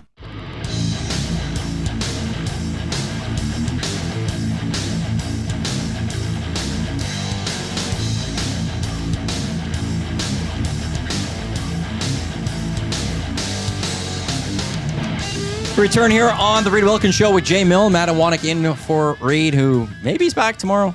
I guess we're going to find out. I'll text him after the show. Usually we'd be done in about 17 minutes. We're not today. We're on until 6:30. Boom! And then the GCL Diesel Oil Stream pregame show with Tommy Hernan. We'll take over. Tommy live at Hudson's on White Ave as we'll further getting you set for Oilers and Kings Game 5 2-2 series. Dustin Nielson will be joining us momentarily here as it's his quest. This was done before we figured this out, but the quest for EST glory, as he tries to do something on every show today, and Reid just did this on Thursday, but he did 6 to 6. right now it's scheduled to do 6 to 6 plus post-game show. Will there be a pregame show? I don't know. Dustin Nielson, he joins us now. Dusty, I don't know which way you want to go about this. This could either be the Destiny or it's been the EST screw job as well, because Reid's not here. Which do you want this one to be labeled as? That's why I don't think I could do the pregame. Why not? Because then it's an unbeatable number. It's an unbeatable record. That's not true. It's true though. It's not. What if Could we ever hit more shows? If we had game 1 last year of the Stanley Cup final, there was also the Green and Gold show. What if there's a Friday game or something where it's Green and Gold and the Oilers pregame show? Like you might not be able to do it, but somebody else is open to being able to do it. You're going to give up your chance at EST greatness here. I don't like weaseling my way into everybody else's shows, but I will say if Tommy and Hernan would like me on the pregame, I have the equipment here ready to go. So maybe I'll pop on there as well if they can fit me in. Maybe I will. Yeah, I'll text the guys. I'm just saying pregame, like a prediction. That's all. You have to jump on for like 2 minutes with your prediction, and then boom. I'm okay with that. I'll do that. I'm pushing this. Yeah, like, I'm saying lean into it, Dusty. I've already asked Hernan, like, are you having Dusty on for the tell pregame? Tell Hernan right now. I'll come on the pregame. Just let me know what time. Just let me know what time. Dusty was coming on the show today. Just have to let me know what time he's going to do the prediction. He Dustin, just went, okay. I'd say there's very few times in your life that you'll be able to go full heel at the expense of Reid Wilkins. I mean, have you guys been talking about Reid? Oh yeah, we got a statement from. We got a statement. Coob, why don't you pop that up? I've been sleeping most of the day. Hopefully he'll be able to do it. He sent me a picture. Yeah, you got the picture. We're gonna read read the statement, Dustin, that came from Reid Wilkins. This was sent at 3:31. He says, "This afternoon I underwent surgery at the Royal Alex to repair a retinal detachment in my left eye. I thank my EST colleagues for their support and work in my absence. To the Nasties, big game tonight. Embrace the tension. Click, click, click. Thumb, thumb, thumb. Talk to you tomorrow." He's hilarious because there it is. So he sent me that picture. Okay, I'm glad. I wasn't sure if you guys had talked about this or not, but he told me in the text. He goes, it could be a couple of weeks to heal, and I might have to hold my head in one position. But if that's the case, that's how I'm going to do the show. So I really like the idea of him having to hold his head like this, but still do the entire show for the next little while. Dusty, I will give him a microphone headset for that one. Yeah, I'll allow that. And permission for me to maybe go by the dollar store or some sort of novelty store. We need to get a parrot, sort of a fake parrot, and a proper eye patch, like preferably one with a skull and crosses on it, to really drive home the Reid pirate. And Reid is a big theater guy himself. He might have a pirate hat.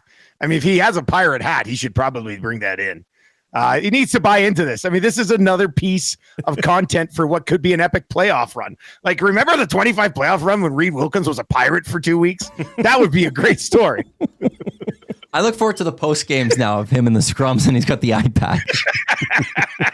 We should get him an EST eye patch. We should definitely brand the eye patch. Yes, why not? Get him a little sticker. And then you could be like Reid too. Get your eye patch here. I'm not even kidding. That could go so viral. Like, who's the guy in the background with the EST eye patch? Oh, that's Reid Wilkins. We could sell it to someone. Have a double logo there. Yeah. Hive. I'll get in touch with Chelsea from the Hive. We'll talk Play Alberta right away here, but let's start with Oilers Kings. How important is it for the Oilers? They talked about it a lot today. Nuge talked about it. Kulak talked about it. Knobloch talked about it. To get off to a better start in this game. I mean, I'd like to say critical, but they've won games without good starts. So I'm not 100% sure, to be honest with you. And I said today when we were talking about it, I guess I've been on so many shows, I'm starting to forget, EST afternoons. When Hernan kind of asked me, like, I think my gut feeling is they finally will start a game very, very well. The sense of urgency that they can play with at times. And this is what it comes down to. We laid this out this morning. We'll find out tonight. Is the Oilers cranking it up a notch in the third period due to them finding a sense of urgency, or is it because the Los Angeles Kings are a team that plays 13 guys and they're tired in the third period and the Oilers take advantage of it? Like, if the Oilers can't play like they did in the third in a few of these games in the first period tonight, maybe when the Kings aren't gassed, they're just simply the better team, and there's nothing the others can do about it. And they have to wait until, those guys end up playing their 30 minutes, and then they can take advantage of them. So I just don't understand. I don't understand why we haven't seen, a come out. Even in game 2, you're like, this team is going to bring everything they have. And I said it at the time. It was the game 2 start being down 1-0. It was a better start than game 1, but it wasn't a reek of desperation have to have this game start. So I hope we see that tonight, but I have no idea. Dusty, is this something that you can see Jim Hiller going away from? I mean, he's been at the center of a lot of controversy throughout this series, especially in the last 2 games. We go back to Friday night, the challenge that ultimately led to the Oilers getting the lead, playing prevent defense. I just don't know if he can change his stripes mid-series here and just keep doing what they were doing, which was beating the Oilers. When they laid back is when they let the Oilers back into it. Do you think he's capable of changing on the fly? I mean, you should be. You're a National Hockey League coach.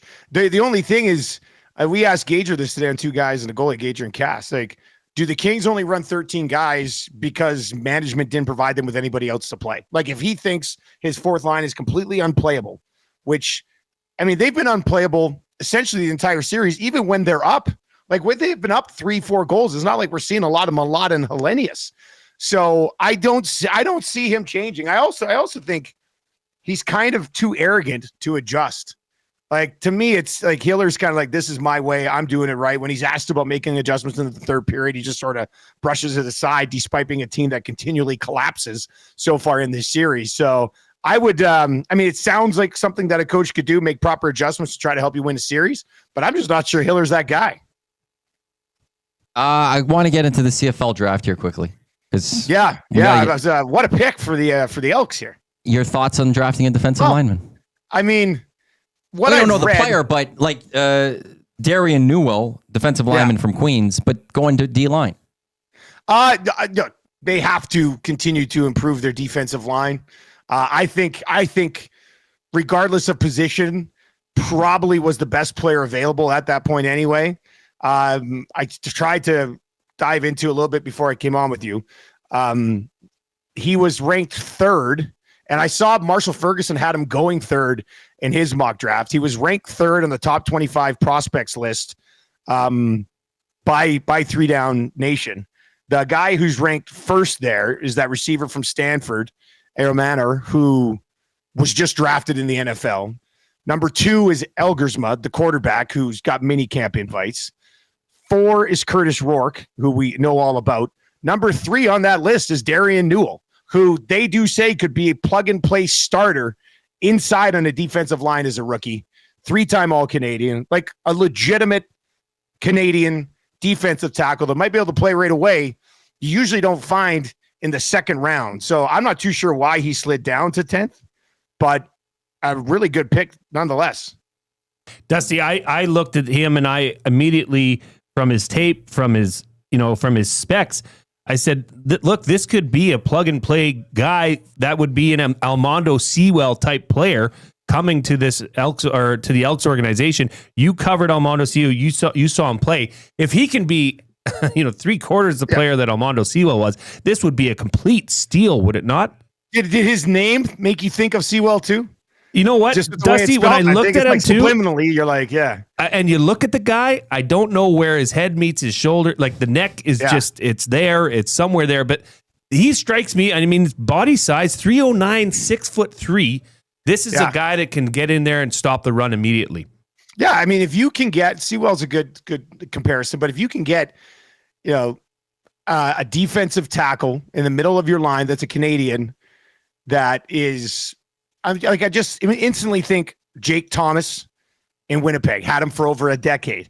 Derek Wigan in Calgary, I think they had him for about a decade. Like these guys can play for a long time, and if you find a good one, then you can worry about your edge rushers and things like that. So, and we know they've made pretty significant additions to the defensive line in the offseason. So I kind of sneaky like the fact that they decided to continue to double down here on this line. We talked about it on this show today of already, so we've gone a little bit more into the nuts and bolts, but an announcement made earlier today that you made on the Hangout was our partnership with Play Alberta. By the way, Play Alberta has the Edmonton Elks over 8.5 wins at plus 110. On it. Plus money right there. Dusty. Yeah, they better win 9 games. Oh, it's time. Like we counted. We thought 10 or 11 when we counted. Just quickly for those that may have missed the Hangout and missed part of the show, like we've explained the decision, but like for you, just your words of this partnership between EST and Play Alberta. And you're wearing that lovely EST Play this Alberta is a nice hat. Play Alberta hat. I don't know if you see. There it is. Wait, right there. That looks nice. For the shout out to the swag guys. They're terrific. It feels nice. It's a massive deal for us. It's the biggest deal that we've ever signed. It's a deal that will stabilize us for the entire term of this contract, and it's a long-term deal. Not that we were on shaky ground prior with the previous deal, but this is a deal that might allow us to maybe expand into some other areas as well. So, and you know what, I was talking with Jordan after about it. They're kind of in a similar spot to us. Like they have a pretty good product already. I think we have a pretty good product already, and they want to make their product better. We want to make our product better. They have the funds to do it with theirs, and their funds will help it do it with ours. So it makes a ton of sense. And they're really open to suggestions. I've been in the Discord, the DGN Den over on the Discord this afternoon, and they got a list like 5-6 different things. They're like, can we get them to do this? Can we get them to do this? So I think if Play Alberta is coming to us looking for feedback, we're going to be able to provide a lot of it. I think this is obviously a massive deal for us. It's a very unique deal for them. They have other media partners, but they don't have a media partner deal like the one that they're going to have with us, and how integrated we're going to be in. And we're going to be putting 6 or 7 bets a day into our Edmonton Sports Talk tab that will be right there every single day on the Play Alberta website. When we launch on May 1st, we're going to have some bonuses and stuff that we'll share out to people. Had a bunch of people today talking about, in the DJ and Dan, some text messages as well. They're like, Dusty, I hadn't been to my Play Alberta account for a while. Logged back in, reactivated. And some of them found money in there. They're like, I got money in there. So they were people overall. It's been, I was a little worried, like just because of change, and some people might be like, oh no. But I'm telling you, this is the best possible deal and the best possible local partner that we could have. And it's very significant for us, and I'm very excited about it. Dustin Palooza. That's what Ian in Enemy Territory is also calling today. Dustin a Palooza. Dusty, thanks for the time. We look forward to hearing you on the pregame show.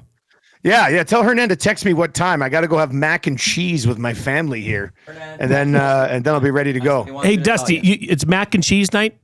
Yeah, we decided to go mac and cheese. It got 2 of the 4 votes in the House yesterday on election night, and then pita pizzas tomorrow night. Ooh, okay. So let me ask you about the mac and cheese here. Are you a straight up mac and cheese guy? Do you like to add ketchup, maybe a little cracked pepper? I dabble in the ketchup. Okay. Oh, geez. Dabble in ketchup, some regular pepper.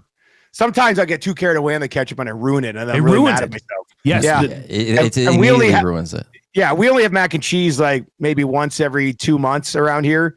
And if I blow it one time by putting too much ketchup on it, I can't get over myself. So I try to limit. It's always, you can start with a little bit. If you need more, you can go put more on.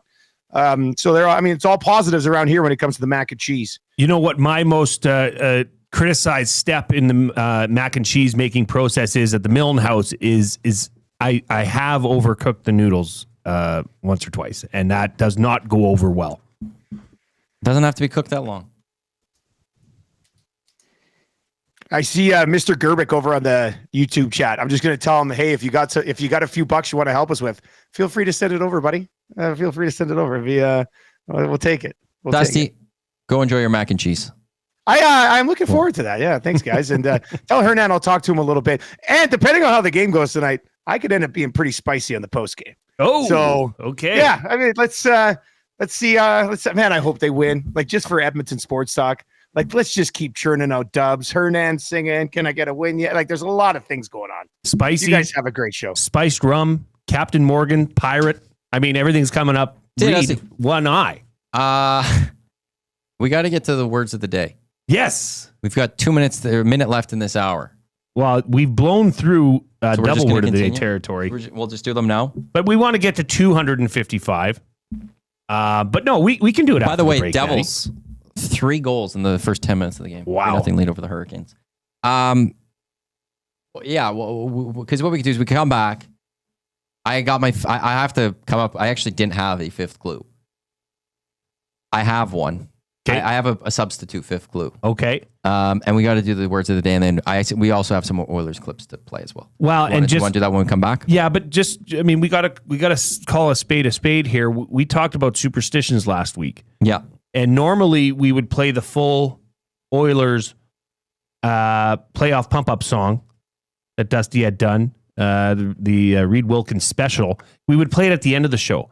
But for the sake of superstitions, we said on Friday's show, we're going to play the full song at the 6 o'clock break. And lo and behold, it's now a 3-game series. The Oilers did their job. I think we need to keep that going, Matty. Yeah, sure. I'm a superstitious guy. Yeah, trust me. If that's how it went, that's how we'll do it. We're at 230 likes, so 20 more for 250. We'll take a break. We'll come back with the Zach Sports Update. He's Jay Milne. I'm Iwanyk in for Reid Wilkins today here on the Reid Wilkins Show. Here on Edmonton Sports Talk, your clear choice for Edmonton Sports. When we come back, Oilers tape. We've got, what did I say? Word of the day, mystery player of the game. That's all to come here on Edmonton Sports Talk, your clear choice for Edmonton Sports.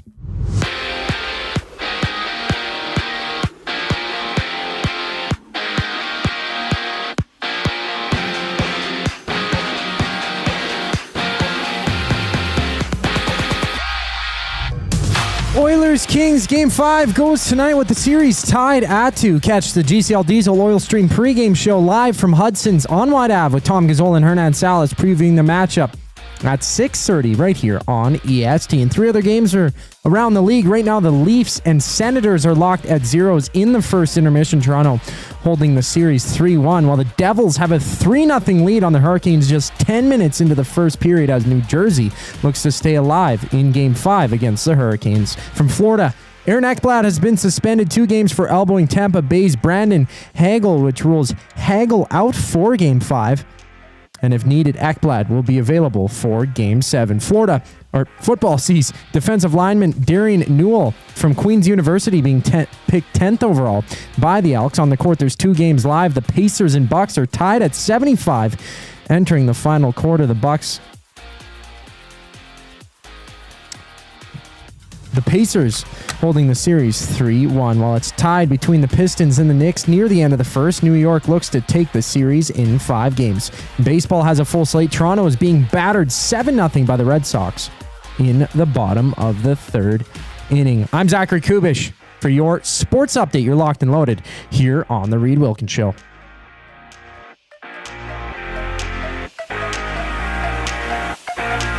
Step inside Rogers Place, play La Bamba, baby. Play La Bamba, baby.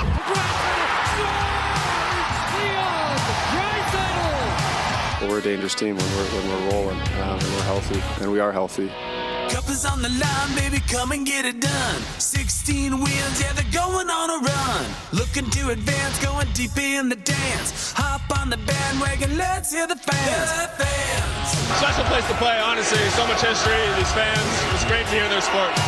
Razzling and dazzling every single night. Clubs coming up, baby, gonna be a fight. 6 games, 5 games, how about a sweep? Ticket prices, yeah, they're gonna be steep. Yeah, yeah, yeah.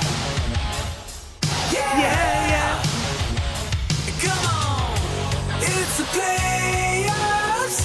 Crank it up. It's the playoffs.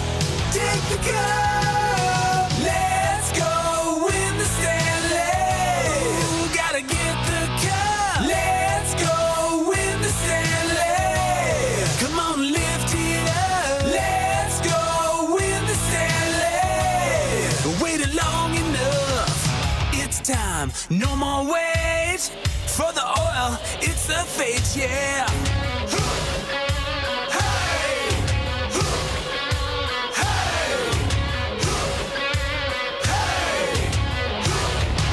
Listen, first gear, second gear, third gear, go. McDavid 97, he's a one-man show. Dry saddle, Iverson, gotta love the nude. Bruce Skinner and Picks need to be huge. Be huge. Be huge. They gotta squeeze a little, squeeze a little, squeeze a little more. to find a way to score. One time, overtime, gotta find a way. Jam-packed moss pit going insane. Yeah! Yeah! Cheer a little more. It's the playoffs. Crank it up. It's the playoffs. Take the cup. Let's go win the Stanley.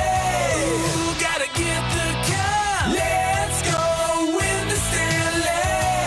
Come on, lift it up. Let's go win the Stanley. Waited long enough. We're inching closer and closer to Game 5. 8:20 puck drop. GCL Diesel Oil Stream pregame show coming up in 25 minutes. Tommy live at Hudson's on White Ave, which is going to be bumping tonight. It's packed. All the tables, I think, are reserved. It's a beautiful day outside. What better way to then have some playoff hockey? Your thoughts? Welcome, River Cree Inbox 780-218-9999, presented by River Cree Resort and Casino, home of the kitchen restaurant. All you can eat primary buffet for only $49.99 every Sunday from 4 until 11. He's Jay Milne. I'm Matt Iwanyk. That's Zachary Kubish on the other side of the camera as well. We're getting closer and closer and closer. And then people are not going to be able to breathe because the game gets going and people are worried. I want to get to the mystery player, fifth clue, to give people time to get it here. I actually don't have the clue that I was going to go with because that has happened.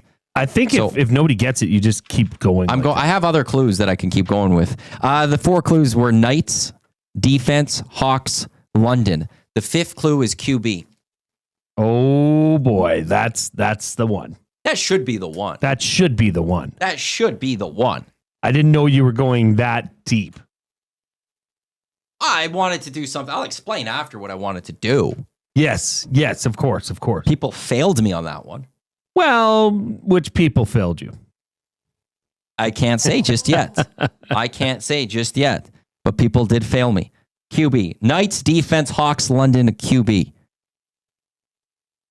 I'm glad you know who it is, Zach. You can't win. He knows. He's saying he knows who it is. No. Don't say anything. No. It's a win. It's a win in my book, so I don't need to say anything. Okay. We'll find out. I'm just happy I got it. We'll find out. We got to get to the word of the day. Well, we get 2 words of the day. We got to do that right now. Okay, let's do it, Maddie. Oh, you need to get that going. The first text that has come in is not correct. I'm just throwing that out there. Really? Yeah. Oh, man. I do have a 6th clue. I have an idea of a 6th. With Reid and Jay. Oh, I'm sorry. Did I break your concentration? What do they got to say? Say what again? Say what again? I dare you. Let's find out. English, do you speak it? Then you know what I'm saying. Is he eligible? Rob from the Grove? Is he eligible? Yes, he hasn't won. It's been a little while since he won. Koob, by the way, you are incorrect. Who'd you think it was? Who'd you think it was? Can I say? Yeah, we have a winner. Taylor Cornelius. No, it was not Taylor Cornelius. You were wrong. That's okay. It's a tough one. Maddie, go through the clues and give your reasons why the mystery athlete. Alicia comes in and she's late. Just late. Knights, defense, Hawks, London, and QB. QB was the easy giveaway there that I had to go with it. It is Taylor Elgersma, we're waiting to be drafted in the CFL draft. Knights. He played hockey for the London Junior Knights. He was a defenseman for them. But his quarterbacking career was with the Wilfrid Laurier Golden Hawks. Mm-hmm. He is born in London. My 5th clue was going to be what pick he was drafted in the CFL draft. I thought this draft would go a little bit quicker. So the GMs of these leagues, They let you down. They let me down. I was going to be like 13th overall or something like that. So I went with QB because I thought, okay, I also want to make sure we give this away today. Very good one, Matt. That was great. I know nobody was thinking football until you said QB. Not a single person had football. As I went through, the office was saying it. It was hockey. Reid's guess that he did text in earlier, which was one that got a lot of people at the time, and that was Alec Martinez. That one came in a lot at one point. Evan Bouchard was a popular early one as well. Yes. That's where I thought maybe even QB there, people might go back to QB of the power play type thing. Yeah. Taylor Elgersma, who we're waiting to see will be drafted in the CFL, went to the Senior Bowl Or was he East-West? Senior Bowl in the U.S. Senior Bowl in the U.S. has talked around with some NFL teams, waiting to see while he gets drafted in the CFL. So there you go. First word of the day for Mr. Matthew Iwanyk. Usurp. Oh, no. Usurp.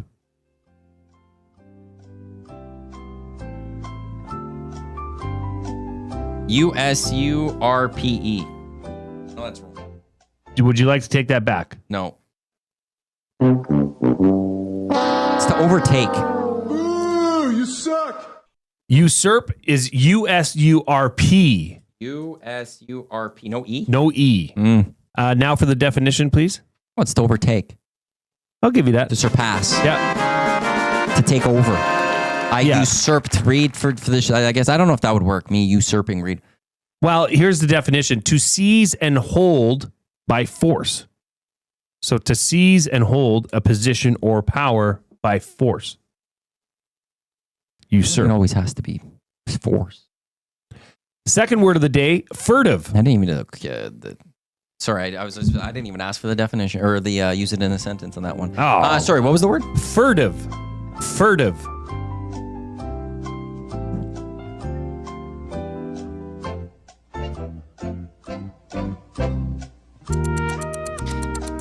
I've got a few options that I wrote down here. I'm going to go FURHTIVE. Oh, man, it's so close. FURTIVE, no H. You're one letter off on both. That was the first one I wrote down. Oh, but no. then I thought you were trying to trick me, and with Fure and stuff, we're going to add an H in there. No, sorry. Definition. This is an adjective. I need it in a sentence. And I can use it in a sentence for you. We exchange furtive smiles across the table, carefully not to attract the teacher's attention. See, now I know what I want to say. It's on the tip of my tongue, but it's like being almost secretive, like nonchalant, if you will.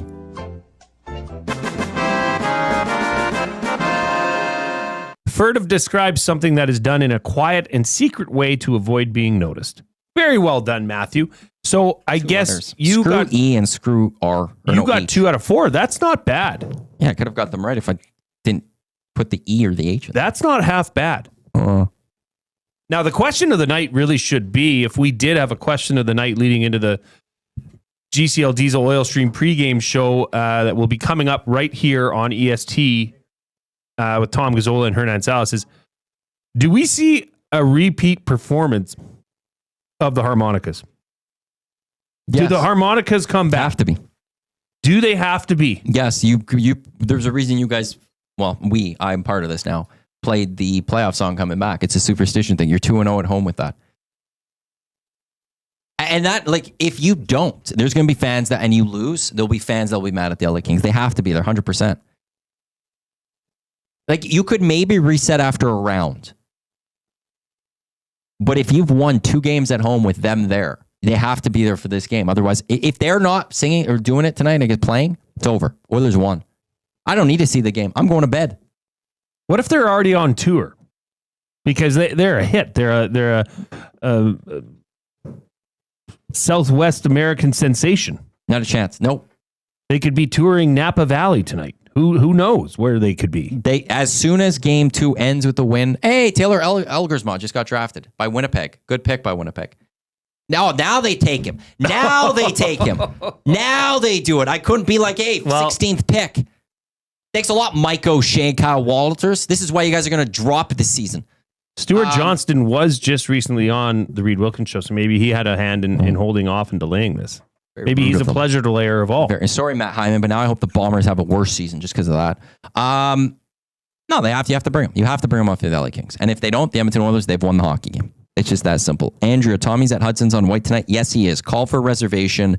We've heard it's very busy, but maybe they'll have an extra if maybe there's a table that's open up or something. But yes, Tommy's Hudson's on White tonight. Rob from the Grove. Did you say I won? Yes, you did. Mary, I hope the Oilers usurp the Kings by playing furtively, and stealthily. Wow. Well done, Mary. That I can honestly say I don't think, usually listeners try to send in something, a quip or a take to use one of the words. I've never seen anybody use, and quite properly, I must say, both words in the same comment. So kudos to you, Mary. Well done. Corey, be 100%. They're absolutely playing the harmonicas again. If I was a player, I'd be pissed if they didn't. I don't know that's. If I was an LA King player, I'd be mad if they didn't. Like the hockey players are very superstitious. Sidney Crosby is very famous for being superstitious. I'm sure there's someone on the Kings that is very superstitious. And if they find out that didn't happen, they're going to be angry. I would not want to be games ops. Be like, well, we brought out, I don't know, any other big name and be like, yeah, we brought them. It doesn't matter. Harmonicas. I don't care. Like Garth Brooks could be like, I want to do this. Taylor Swift be like, I want to do this. You say no. We're bringing out the harmonicas. Jelly Roll pulls up and he's like, I want to sing this. They're turning down Jelly Roll for the harmonicas? You have to. And I'm serious on that. You have to. I would wonder about that. I don't think they could. You have to. If Jelly's in town and he's like, listen, Kings, I want to do you solid. You could play it in the first intermission. What if Will Ferrell wants to do it with cowbells? You could play in the second intermission. I don't see it coming out. I'm sorry. If I'm the LA Kings, I am fully saying straight up, they're finishing this until they lose. Until they lose, you're sticking with the harmonicas. They did lose twice. Not at home. Not after they played. Maybe the harmonicas had something to do with it there. Did you see the Edmonton Kazoo troupe? I did, but they're not at the game. But they're also undefeated. I do want to quickly say something. Taylor Elgersma. Good move by Winnipeg. The question always was going to be this year, what's the succession plan after Zach Collaros? And to draft him, I could see Collaros now being there for 2, maybe 3 more years. Allow him to develop. Could be a great choice. Yeah. Interesting. He goes higher than Curtis Rourke, though. I mean, here's the thing, Maddie, that you really didn't need to understand is the CIS. The top level of the CIS, okay, I get it. But the CIS is full of a lot of people that wouldn't sniff at playing in the CFL. Or U Sports. Forgive me. I'm aging myself. Or CFL. Huh? In the NFL or CFL? CFL, sorry. Oh, well, but why take him ahead of Curtis Rourke? Because Curtis Rourke's probably going to bounce around like his brother did down in the NFL for a year or two. But who has the higher upside in your mind? And that's where, if it's Curtis Rourke, you have Zach Collaros. You're not in a rush to get to your next quarterback. You can allow Rourke to have 2 years down in the NFL until he comes up here. To me, that says they think also Elgersma is the better quarterback. Maybe they still take him later in the draft. Something? Wouldn't it? Somebody's got to take him, and someone's got to take. So what pick was that Elgersma went? 18. 18. So, and actually, it's the National Snaps Reward, that pick. So the CFL has a thing where I think 2 teams, and I think BC forfeited theirs. If you're the top 2 teams playing the most amount of Canadians, you get an extra draft pick for the year. It's very Canadian Football League. I like that though. If you're going to play Canadians, that's what I mean. It's in the second round, and that's what they've taken with this pick. It's because they've played more Canadian. They had the most or second most amount of Canadian snaps last season. And look, they're a winning football team. It's like if you're a bottom team, you should be playing more Canadians to try to get this extra pick. Winnipeg's a good team. They played a Canadian, they got an extra pick, and now they might have their franchise quarterback out of it. And yeah, Matt Hyman, he heads to the CFL before work. I get that, but you still have Zach Collaros. If imagine, I'll just say this, throw this out there. If Curtis Rourke goes and let's say he gets drafted by Saskatchewan and he has a better career and you passed on him because you thought, Elgersma is going to be here a year or 2 earlier, not a good look, but that's a long-term thing. Oilers tonight, Chris Knobloch, he was asked about the Oilers' power play turnaround. It's going to work itself out. I think our guys have done an excellent job on capitalizing on their chances. Later in the series, these last 2 games, 4 power play goals. First game, I thought our power play was pretty good. The amount of opportunities we had. We had some great opportunities to score goals, and they didn't go in. Second game, I thought maybe we didn't execute very well. But I think with our guys, and we've seen it throughout the regular season, where we go long stretches without scoring goals, and it's just a lot of it's luck, a lot of it's goaltending, not being able to put it in. So, I think with the fact that we've scored a couple goals, hopefully we can keep that momentum. We should be feeling good about that, and hopefully we can, dictate the play a little more and draw some more power plays so we can be on the power play, because obviously we know how good it can be, especially in the postseason. That's Chris Knobloch on the Oilers power play. One thing I want to get to, that we're going to play something from Ryan Nugent-Hopkins right away here. You talked a little bit earlier on the show, confidence or momentum carrying from game to game in a series. One thing we haven't talked about, coming off of a high. The Oilers, there's a huge high. We saw Connor McDavid skate up to Calvin Picker after Leon's OT winner, and like how pumped he was. Hernan talked about it right on the postgame show. How do you make sure there's not a letdown? That's a great point. I mean, I think the thing here is that this is just now a different series. You know, you could throw the last 4 games away if you can. If the Kings can throw away that they've been awful in closing out games, and if the Oilers can, that they are on a very much so an emotional high, or were on an emotional high with those 2 victories in comeback fashion. So it's almost like the table is set here to see possibly a different style, different pace of game tonight. Maybe closer checking, lower scoring. I don't know. On Play Alberta, the over-under is set at 6.5 right now. I mean, if you look at the games prior to this game 5, 11 goals, 8 goals, 11 goals, 7 goals. So what is in store for tonight? We have to be due, you'd think, for a nice tighter game. You would think would come down to it. And Coach Knobloch did speak on that earlier, that he would expect this to be a tighter, lower scoring game. Here's Nugent rebounding from a high of last game. Obviously, we're pleased with the way that we battled those last 2 games, but those are behind us now, and we're looking forward to tonight, and it's just one game at a time. So obviously we know the situation we're in, but we just got to focus on tonight and go from there. Sens lead the Maple Leafs 1-0 halfway through the second period. Devils 3-0 lead over the Hurricanes. End of 1 later tonight, coming up at 7:30. Golden Knights Wild in Vegas. That series tied up at 2-2.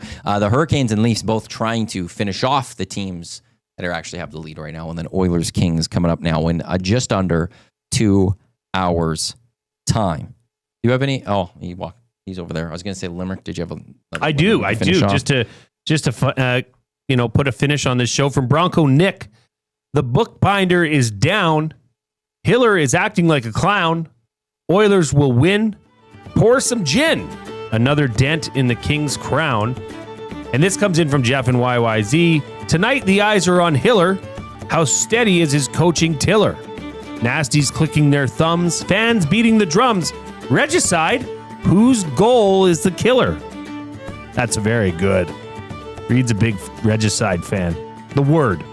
Yeah. He's not a, He might be a fan of that one too. I don't know. It's hard to say. I don't know. Is he pro-Monarch? That's a great question. We'll have to bring it up. Yeah. And who knows? Maybe we can bring it up as early as tomorrow. Zach? The Reid Wilkins patch eye day could be upon us. You got a prediction for tonight's game? I feel like the Oilers are rolling. They got confidence. It's hard to get a win in LA, but I think the Oilers, what they showed from overtime, were a completely different team. Probably the best game they played in months, I might say, or a period they played in months.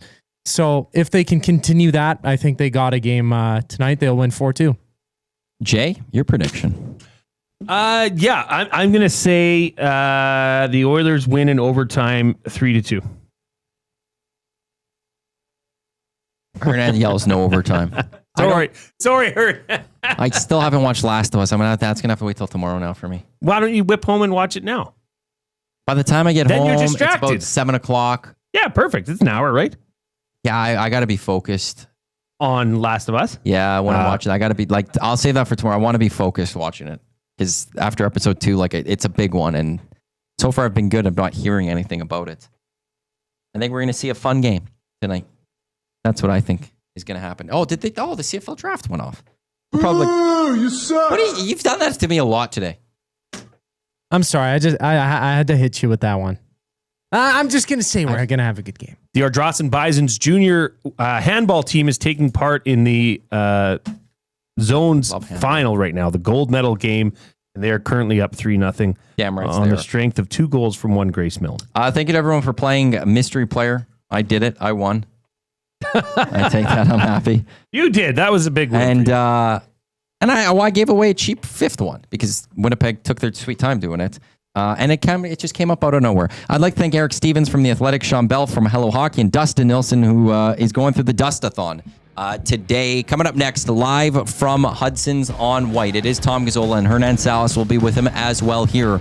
It is the GCL Diesel Oil Stream pregame show, and then it is the Oiler game at 8 o'clock, which means after that, the GCL Diesel Oil Stream postgame show. Tommy, Hernan, and Cass, they'll recap the action as the Oilers and Kings tied up at 2 apiece. Jay, this was fun working with you. Zach, wonderful job on the other side of the camera. To everyone for tuning in, we appreciate you tuning in to the Reid Wilkins show. We also appreciate you tuning into EST all day today as well. As we said, it continues another hour and a half before the Oiler game. Tommy, Hernan coming up right away here on behalf of Jay, Zach, I am Matt. Thanks for tuning in. Enjoy the Oiler game tonight. I'll talk to you tomorrow on the Hangout.